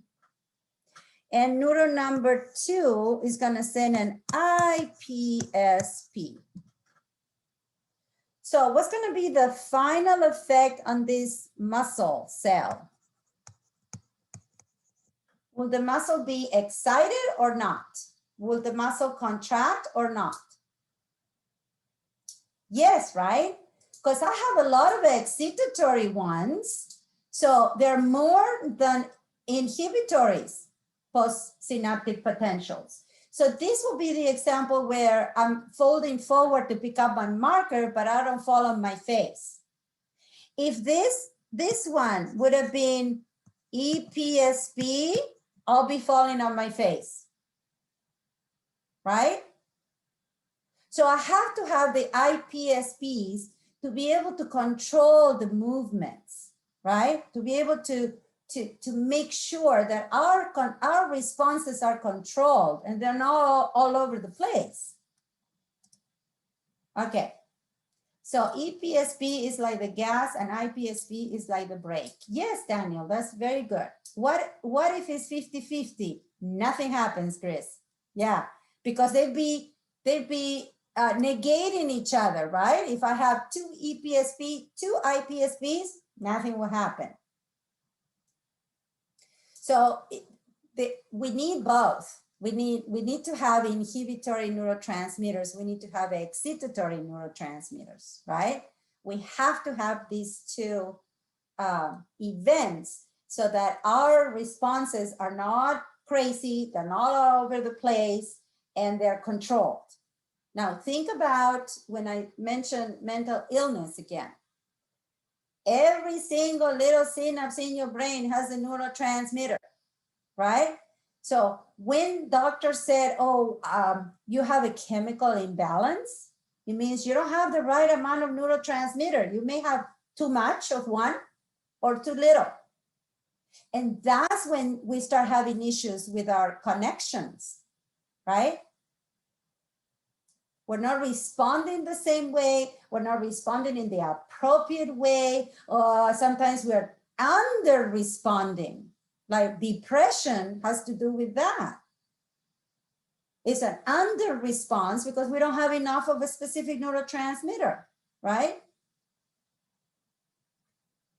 So that's why it's so hard to understand mental illness, because still so hard to understand the brain and how everything functions.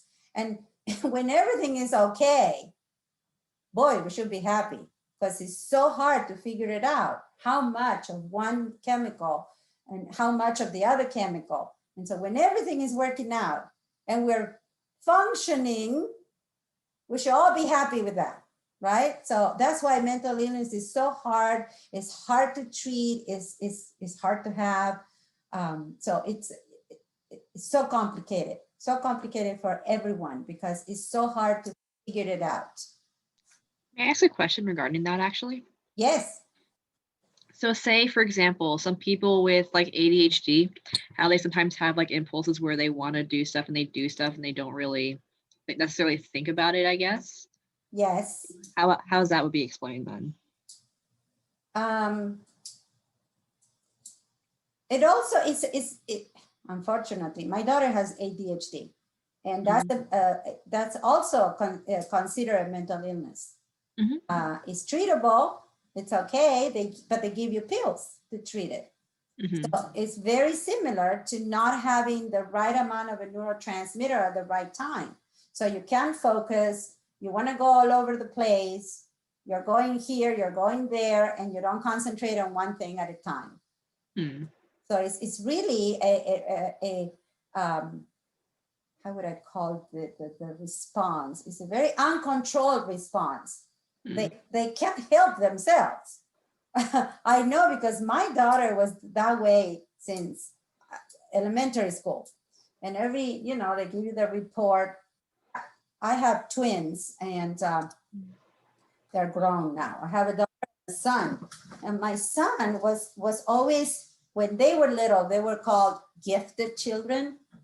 So he was always the one that never studied and always got A's. He was like, yeah, no, I got it, Mom. What did you get? An A. And the twin, my daughter, she will study all day and she will get a C, barely, right? And so she will get upset. And then the teacher will say to me, well, she loves to talk. She's talking all day in class. She doesn't pay attention. She's turning around. She doesn't stay on her seat. And at that time when my kids were little, everybody was taking Ritalin, pills for ADD or ADHD. And I knew several of her friends that were taking it. And to me, they were crazy kids. And I never thought my daughter is not that crazy. So I would not put her on a pill. I refused, right? So my daughter had a hard time going through high school because she needed tutors. She graduated, right? But her GPA wasn't stellar. She went to COC the first 2 years, which saved me a lot of money. And at COC, she got a 3.8. Transferred to UCLA, and she graduated with a 3.9. So what happens in between? One day she comes home and she says, I need to write a 20 paper for my English class, 20-page paper. And she came home and she started writing the paper, let's say at 10 a.m. She comes down at 12 and I say, how many pages do you have? And she goes, oh, not even one. And I'm like, uh-oh, 2 hours and not even one page. And by 4 o'clock, she had written, I think, 2 pages. And the paper was due the next day. So I totally, at that moment, it made a click in my brain. And I said, you probably have ADD or ADHD. This cannot be. Well, she was tested. She was diagnosed ADHD when she was 20. Taking a little pill every day. That's how she made it through UCLA, and she graduated with high grades. It was that little help that she needed to put everything in one box. She was always kind of like everywhere, all over the place. So that's what happens when we have small, tiny chemical imbalances. They can affect your personality, they can affect your behavior. It can be really, really bad, like bipolar, so many different things. So that's why mental illness is so is sad.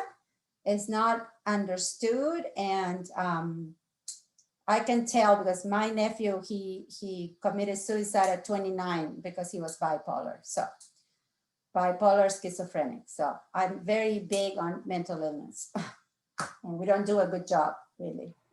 Thank you for being really accepting of your daughter, because I have a really hard time focusing and I want to get tested, but my parents don't really believe I have it. So it's been a hard time.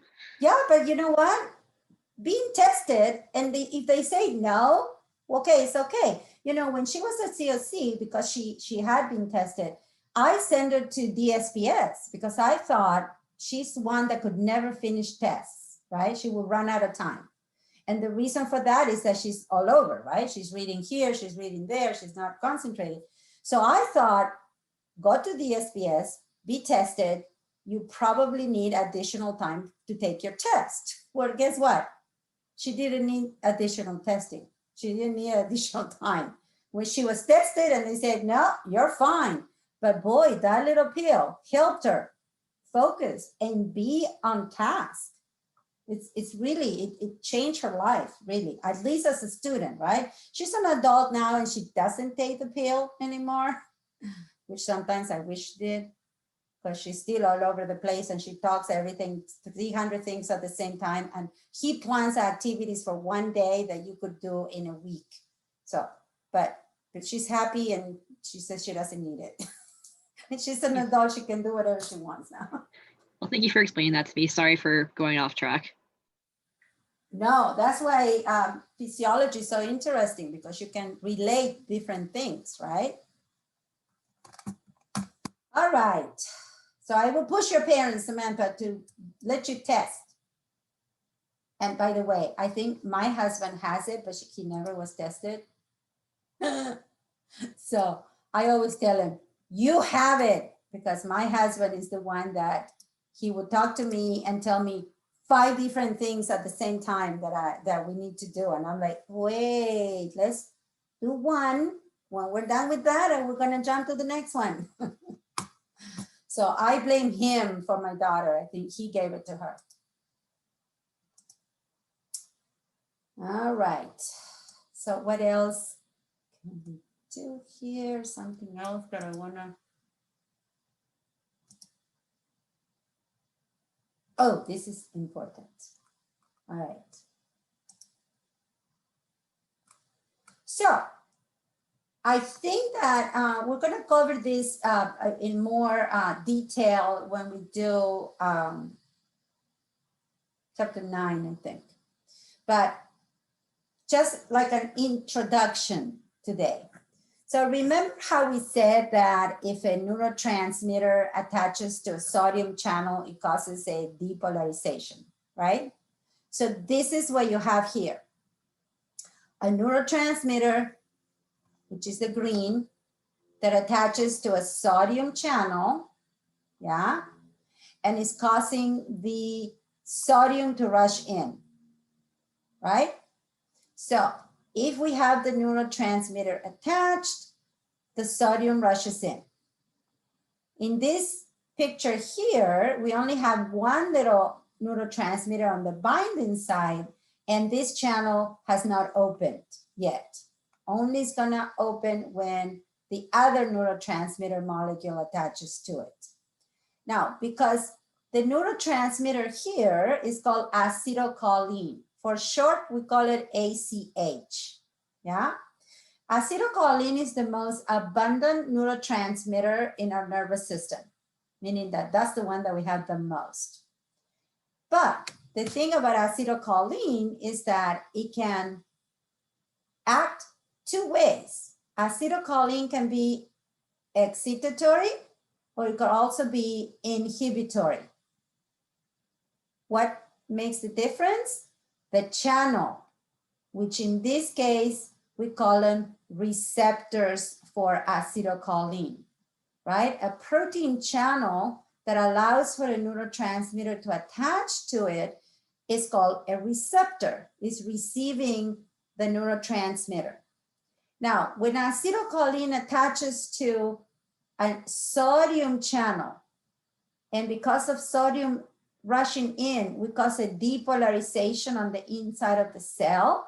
We call this receptor nicotinic. Now, why is it called nicotinic? It comes from nicotine. It has nothing to do with nicotine. But when they first discovered these receptors, ion channels for sodium, and they discovered that they are excitatory, they act in the very same way as nicotine did. So that's the reason why we call them nicotinic.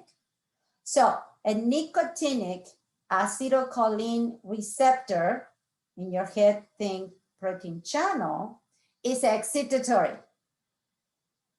Why? Because it opens sodium and sodium rushes in, and we know that that is an excitatory event, nicotinic. Yeah?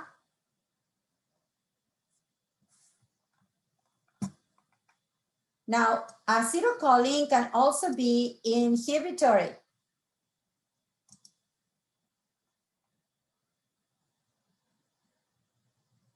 And these are the receptors that acetylcholine can attach to and cause a hyperpolarization. So what determines the event is actually the receptor for the neurotransmitter, because the neurotransmitter is the same, it's acetylcholine. If acetylcholine attaches to a nicotinic receptor, we're going to have a depolarization. It's going to be excitatory. If acetylcholine attaches to this kind of receptor, it's called G protein coupled. This is going to be an inhibitory event. And we call these receptors muscarinic. Let me write it down so you know. I don't know if it's written somewhere.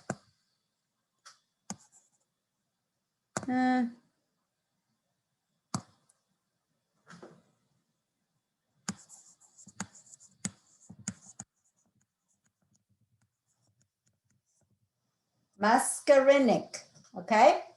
So same neurotransmitter, two different events because the receptors are different. So we're gonna talk more about these guys, but just so you know, we're gonna talk a lot about this ones in cardiovascular. So that's why I'm going over this, because it's a little difficult to understand. So when acetylcholine attaches to this kind of receptor, if you notice here, it's opening a potassium channel. So remember what happens when we open a potassium channel? What is the event called here in the cell?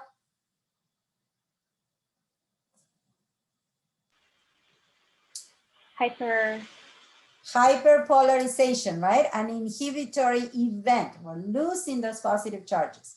So what's the difference with these receptors? Well, this receptor, if you notice, the neurotransmitter is not attaching to a channel directly. It's attaching to a protein that is related to the channel, but it's not the channel itself. If you look at the nicotinic, the neurotransmitter is attaching directly to the protein channel. So that makes it excitatory. But when you look at the muscarinic receptor for acetylcholine, it's not attaching to the channel. You see here it's attaching to this other protein that is called a G protein. G protein. I like to call them G, again. Wait, what am I doing? G protein link.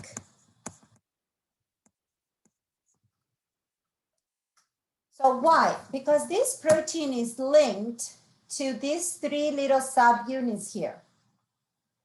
So they're always the same. It's the protein, and it has these three little subunits attached to it. So we call them G protein linked receptors. So the three little subunits are called alpha, beta, and gamma. So they're all three here, right? Now, depending on what attaches to it, two things can happen. Either the beta gamma is retached, like in this case, you see beta gamma go together always, or it could detach the alpha. Now in this case, acetylcholine, to cause a hyperpolarization, is detaching the beta gamma here. Now these two little subunits come together, and when they attach to this protein channel, it opens up, it's a potassium protein channel, and that's how we start having potassium moving out of the cell and causing a hyperpolarization. Is that clear? Now, guess what this whole thing, receptor thing is called? It's a beta receptor. Have you heard people taking beta blockers? Yeah, it's to block this kind of receptor. So we'll talk more about that in cardiovascular because a lot of cardiac patients take beta blockers. Okay? And beta blockers are just that. They're blocking the beta receptors. And what are the beta receptors? These guys. The ones that are going to detach beta gamma. We don't care about gamma. That's why they're called beta receptors. And these two allow for this hyperpolarization to happen. So imagine if you have a cardiac patient that is not pumping the right way because his heart is enlarged, tired, right? Would you like to have this happening to them? Hyperpolarization, so the heart is not gonna move, it's not gonna pump, because hyperpolarization is inhibitory. That's gonna slow down the heart rate even more, right? So in some cases, they give them beta blockers so that the little stimulation they have is helping pump this heart. Isn't that amazing?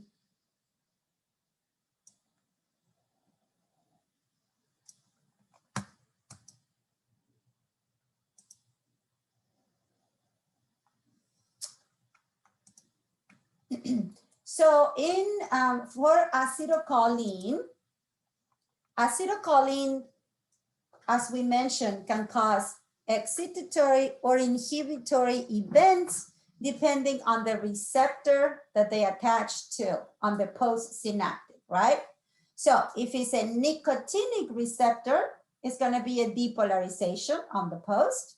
If it's a G-linked receptor, it's going to be inhibitory. And we're talking the same neurotransmitter, right? Now, the neurotransmitter doesn't stay there for the longest time.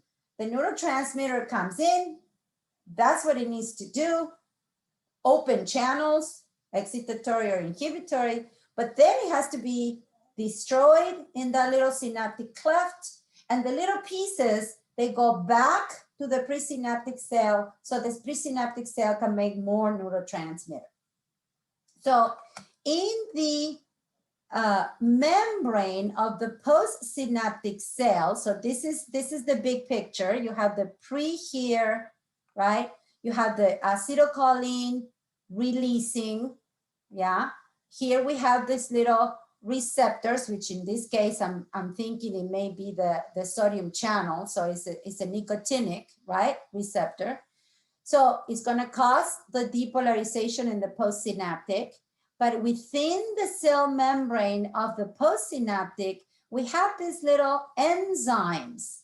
They made them in the Y shape. It doesn't have to be Y shape, but you can see here closer. What you see here is the phospholipid, and you see the little enzymes here. These are the enzymes that are gonna take care of acetylcholine once the event happened, and they're gonna break it down into little pieces. And you see here, we have the acetate, the choline, you don't have to remember that. But then all those little pieces are gonna be taken up by the presynaptic, and it's gonna be able to make more acetylcholine.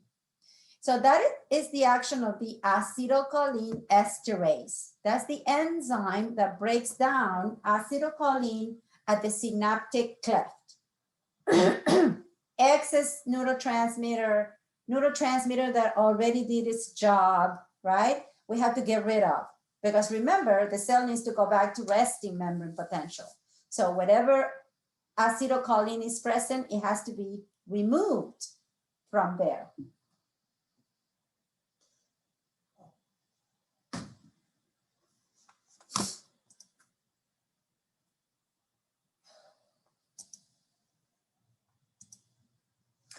So we also have other enzymes that are inactivating the monoamine neurotransmitters. It's another group of neurotransmitters that they also have to be inactivated. So these monoamine neurotransmitters, they need to be inactivated by the action of the enzyme called monoamine oxidase. For short, we call it MAO. All right. So if you remember MAO, it's fine. You don't have to remember the full name, monoamine oxidase. So for example, dopamine, norepinephrine, those are monoamine neurotransmitters. So there are another chemical in the brain, there are another neurotransmitter. Norepinephrine maybe sounds familiar because epinephrine and norepinephrine are considered common name for lay people is adrenaline. So norepinephrine is an adrenaline type. So you probably know what adrenaline does, right? Will go excitatory or inhibitory? Excitatory. Yes, excitatory, right? So if you look at this little presynaptic cell, this neuron makes norepinephrine or dopamine, okay? So let's say norepinephrine is a monoamine. So when norepinephrine is released and it does its job, then we need to destroy it, break it down into little pieces so that the cell, the presynaptic, can take up those little pieces and make some more. So the enzyme that is in this postsynaptic cell is called the MAO, or monoamine oxidase. It's the one that breaks down epinephrine, dopamine, okay? So when you look at norepinephrine, for example, at the action of norepinephrine on a postsynaptic cell, it uses a G-linked protein. So the first one that we learned is the one where we talked about beta receptors. Now look at this picture and tell me what is the little subunit that is released from the G-linked receptor when norepinephrine binds to it? Now is? It's the alpha. Now is the alpha. This is the excitatory one.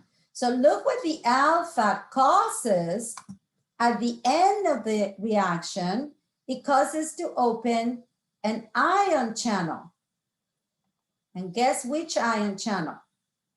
A sodium ion channel. So this is an excitatory event. So this is how norepinephrine, epinephrine, adrenaline can be excitatory. But look what happens. Not only they release that alpha, but they also need what is called a second messenger. The second messenger in this reaction is cyclic AMP, cyclic AMP. So where does the cyclic AMP come from? Well, it comes from ATP, right? ATP is adenosine triphosphate. If it loses one phosphate, it becomes ADP, diphosphate. And if it loses another phosphate, it becomes AMP, monophosphate. When that happens, the molecule becomes a little cyclic, rounder, like in a circle. So that's what cyclic AMP is all about. So norepinephrine uses the same G-linked receptors, but it also needs cyclic AMP to appear in the cytoplasm. And that's what causes reactions that ultimately is going to open channels. So there's a little extra step for norepinephrine. So this cyclic AMP, we call it second messenger, because what is the first messenger? The neurotransmitter, the norepinephrine. That's our first. Then that causes these to happen, and cyclic AMP is finally the second messenger that causes the channel, ion channel, to open. Now, because norepinephrine caused the alpha little subunit to detach, we call these kind of receptors alpha receptors.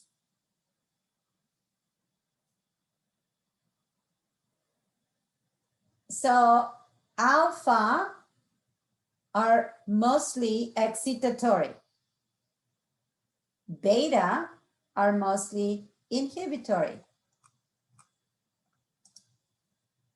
Yeah, muscarinic with a beta is inhibitory. We're doing hyperpolarization here. The G-linked, when alpha detaches, is excitatory. Yes, Chris?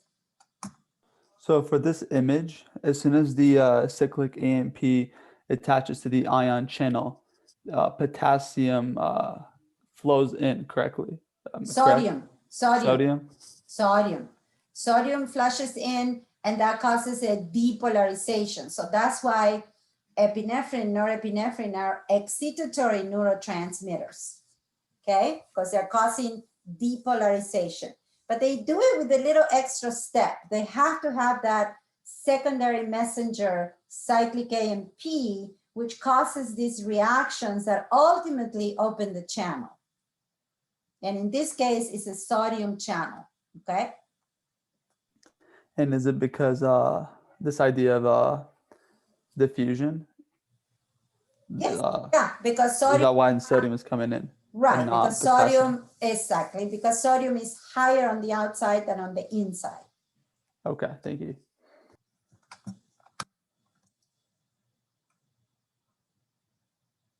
So here is something that it may be of interest. Serotonin. Serotonin is another neurotransmitter in the brain that it has a relationship to mood, behavior, appetite. So a lot of depression is because of the lack of serotonin. Because serotonin makes you feel good, makes you behave a certain way, be nice to people. And when there's not enough serotonin, you may have depression. All your behavior is down. You lose your appetite. People with depression forget to eat. So one of the drugs that came out, one of the first ones that came out to treat depression was Prozac. I don't know if you remember. This one is many, many years ago. And then Paxil and Zoloft, and there are so many others. But they all work in the same way. They're called SSRIs. And that means serotonin-specific reuptake inhibitors. So when you go to here, for example, when you have somebody releasing serotonin, but not in a lot of quantity, that individual may be suffering from depression. So these pills, what they're going to do is they're going to block the reuptake of the serotonin. The reuptake means taking it up back into the presynaptic to make more. They're going to block that reuptake so that the serotonin can stay in this region trying to create something on the postsynaptic. They're going to stay longer. So that's why they're called SSRIs, serotonin-specific reuptake inhibitors. So they're going to stop the reuptake of serotonin from the presynaptic cell so that whatever little serotonin they have can act on the postsynaptic. Is that clear? So all those drugs work the same way. Except that some of the new ones don't have the side effects of the first one. Prozac had like people will gain weight and all other side effects. And another one that is important, and I think I'm going to stop with this because you probably, your head is spinning by now, but that's normal. is dopamine. Dopamine is very important. The neurons that create dopamine or make dopamine are called dopaminergic, right? And this neurotransmitter is very involved in Parkinson's disease. So Parkinson's disease is a degenerative disorder that is progressive, right? There's not really cure for it.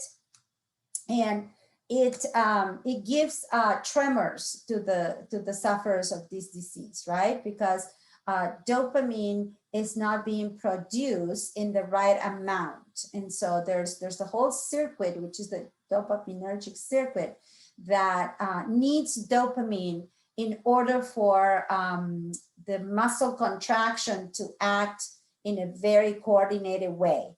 When dopamine is not there, the contractions become uncontrollable, and that's what gives the tremors to the patients that suffer from Parkinson's.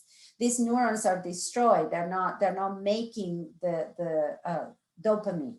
So what they give to these patients is what is called L-DOPA, which is the precursor to dopamine. Dopamine doesn't cross the blood-brain barrier, so it can't reach the area of the brain when it's needed. So they give the patients the precursor with the hope that that presynaptic neuron can make the dopamine that they need. So this is a very hard treatment because there's no way of knowing how much L-DOPA the patient needs. And there's no way of knowing that the medication all is going to go to these neurons and is going to be able to be converted into dopamine. So there's a constant adjustment on how much L-DOPA the patient is going to get. So there's always kind of like an increasing amount that they need. The other thing that they give them is the MAO, monoamine oxidase inhibitors, because dopamine is a monoamine. So if the patient doesn't make enough, then we're not only going to give them the DOPA before the dopamine, but we're also going to give them something that inhibits these enzymes that are removing dopamine from the synapses. All right.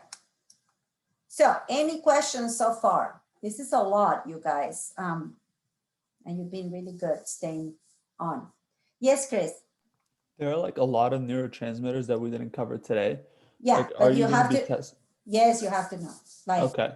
like And- glycine and GABA, and those are inhibitors, like gamma aminobutyric acid, those are inhibitors. Remember, excitatory neurotransmitters, they all cause depolarization. And all the inhibitory neurotransmitters, they all cause hyperpolarizations, right? And we need both. We need both. I thought we had a, let's see. I thought I had a table, but I don't. Yeah. Yeah, the rest is easy. There are just other neurotransmitters that you need to remember. Yes. All right.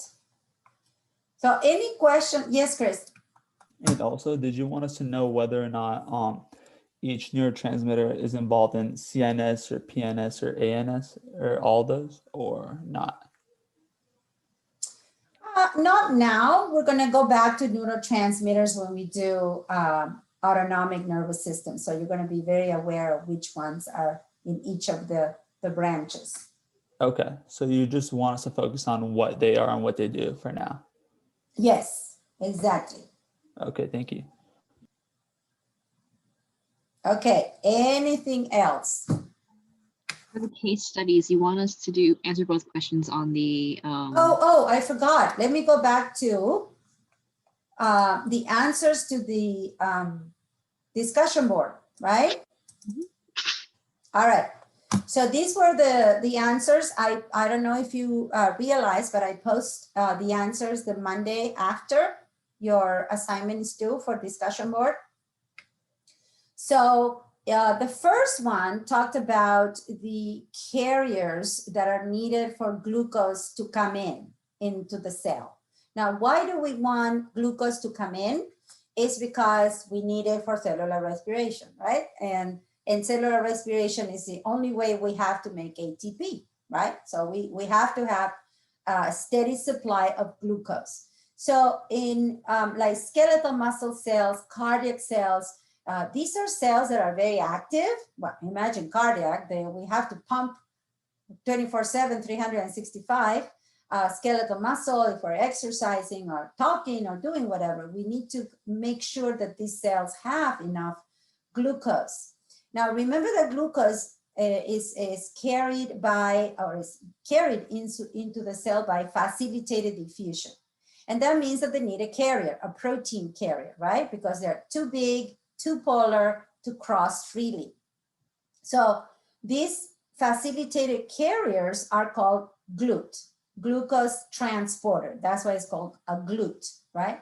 So in those cells or tissues that they're very active, like muscle, the transporters, which are proteins, they kind of like live in little vesicles inside the cell.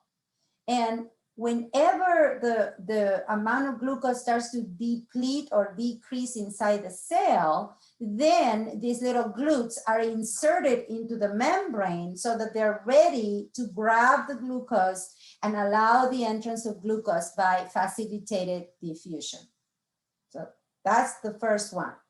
So again, if you exercise and you're exercising very strenuously, literally, as you exercise and you start consuming a lot of glucose because you're exercising, more of these GLUTs are going to be inserted in the membrane so that more glucose can keep coming in because you keep exercising, right? Is that clear for the first one? Yes? No? Any questions on the first one? Okay, we're good. So the next one, some of you said, no, we wouldn't observe an electrochemical potential. So now that you study resting membrane potential and gradient and things like that, electrochemical potential is a difference in ions in one side or the other of a membrane, right? So that's what electrochemical potential means. So I hope that you understand that a little bit better. So yes, we have a difference in ions in the mitochondrion. I have a picture here. Can you see that picture of the mitochondrion? No, okay. No. Let me go back. I'll stop that. How about now? Okay. Yeah. So just a little review so you understand where the potential happens, right? When we're making ATP, we have a gradient of hydrogen ions that is created. So that's our electrochemical potential. So we have and these are the portions of the mitochondrion, right? It has an outer membrane, an inner membrane that is folded, which is the cristae. And then the green area in the middle is called the matrix, right? So the matrix have low amounts of hydrogen ions. The cristae has higher. And it's right within the cristae that we have the enzyme that help us make ATP, which is called the ATPase. So when hydrogen ions go from high in the cristae to low in the matrix, and they do it through a channel because they're ions, we're talking same kind of transport, even though we're talking mitochondrion, we're still having a membrane, right? And it's still a phospholipid bilayer. So if you have a gradient and the hydrogen ions find a way, protein channel, the hydrogen ions are going to go from high in the cristae to low in the matrix. That causes the ATPase to form ATP. Simplified way of cellular respiration, right? So I hope that you understand this one. That's why I said There's going to be an electrochemical potential because during the production of ATP, due to the diffusion of hydrogen ions, that's what we call chemiosmosis. Osmosis is diffusion of water, but if we add the hydrogen ions diffusion, that's how the name chemiosmosis, right? And then remember, we have high concentration in the crystate, low in the matrix. And so that diffusion of the ions causes the ATPase to rotate and create ATP, which ultimately is going to be sent out into the cytoplasm so the cell can use it for so many things. One of them, sodium potassium pump, right? So is that good for those 2 questions of the first week? Good. All right. Anything else, you guys? I was asking about the case studies for this week. Oh, this is a hard week. What was the question? So you want us to answer both of the case studies and go over them. All right. Yes. And no question is wrong, okay? Although I have a correct answer next week. But you just have to understand the symptoms of this patient. And with those symptoms, figure it out what's wrong with him, right? So use the internet, search, and try to come up with an answer of which doctor is right.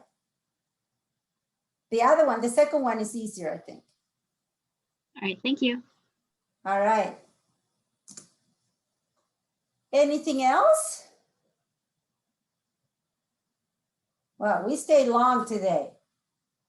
You have 10 minutes to enjoy a break before you do something else. I have a meeting in 10 minutes, so that's what I'll be doing. All right, you guys. Oh, I forgot. On Thursday, I can be for office hours at 2, but I can be here at 11:30 in the morning. So just for this week, I had a meeting that they put in my schedule, and I have to be there, but I can be here at 11:30. So anybody that needs anything, I'll be here. And I'm going to change the Zoom because it says 2. So don't panic if you see that I cancel that, but I'm going to make a new one for 11:30. All right? On Thursday. Okay. I think that was about it. Okay, everyone. See you next week or Thursday. All right? Bye, everyone. Have a good Thank you. rest of the week. Thank you.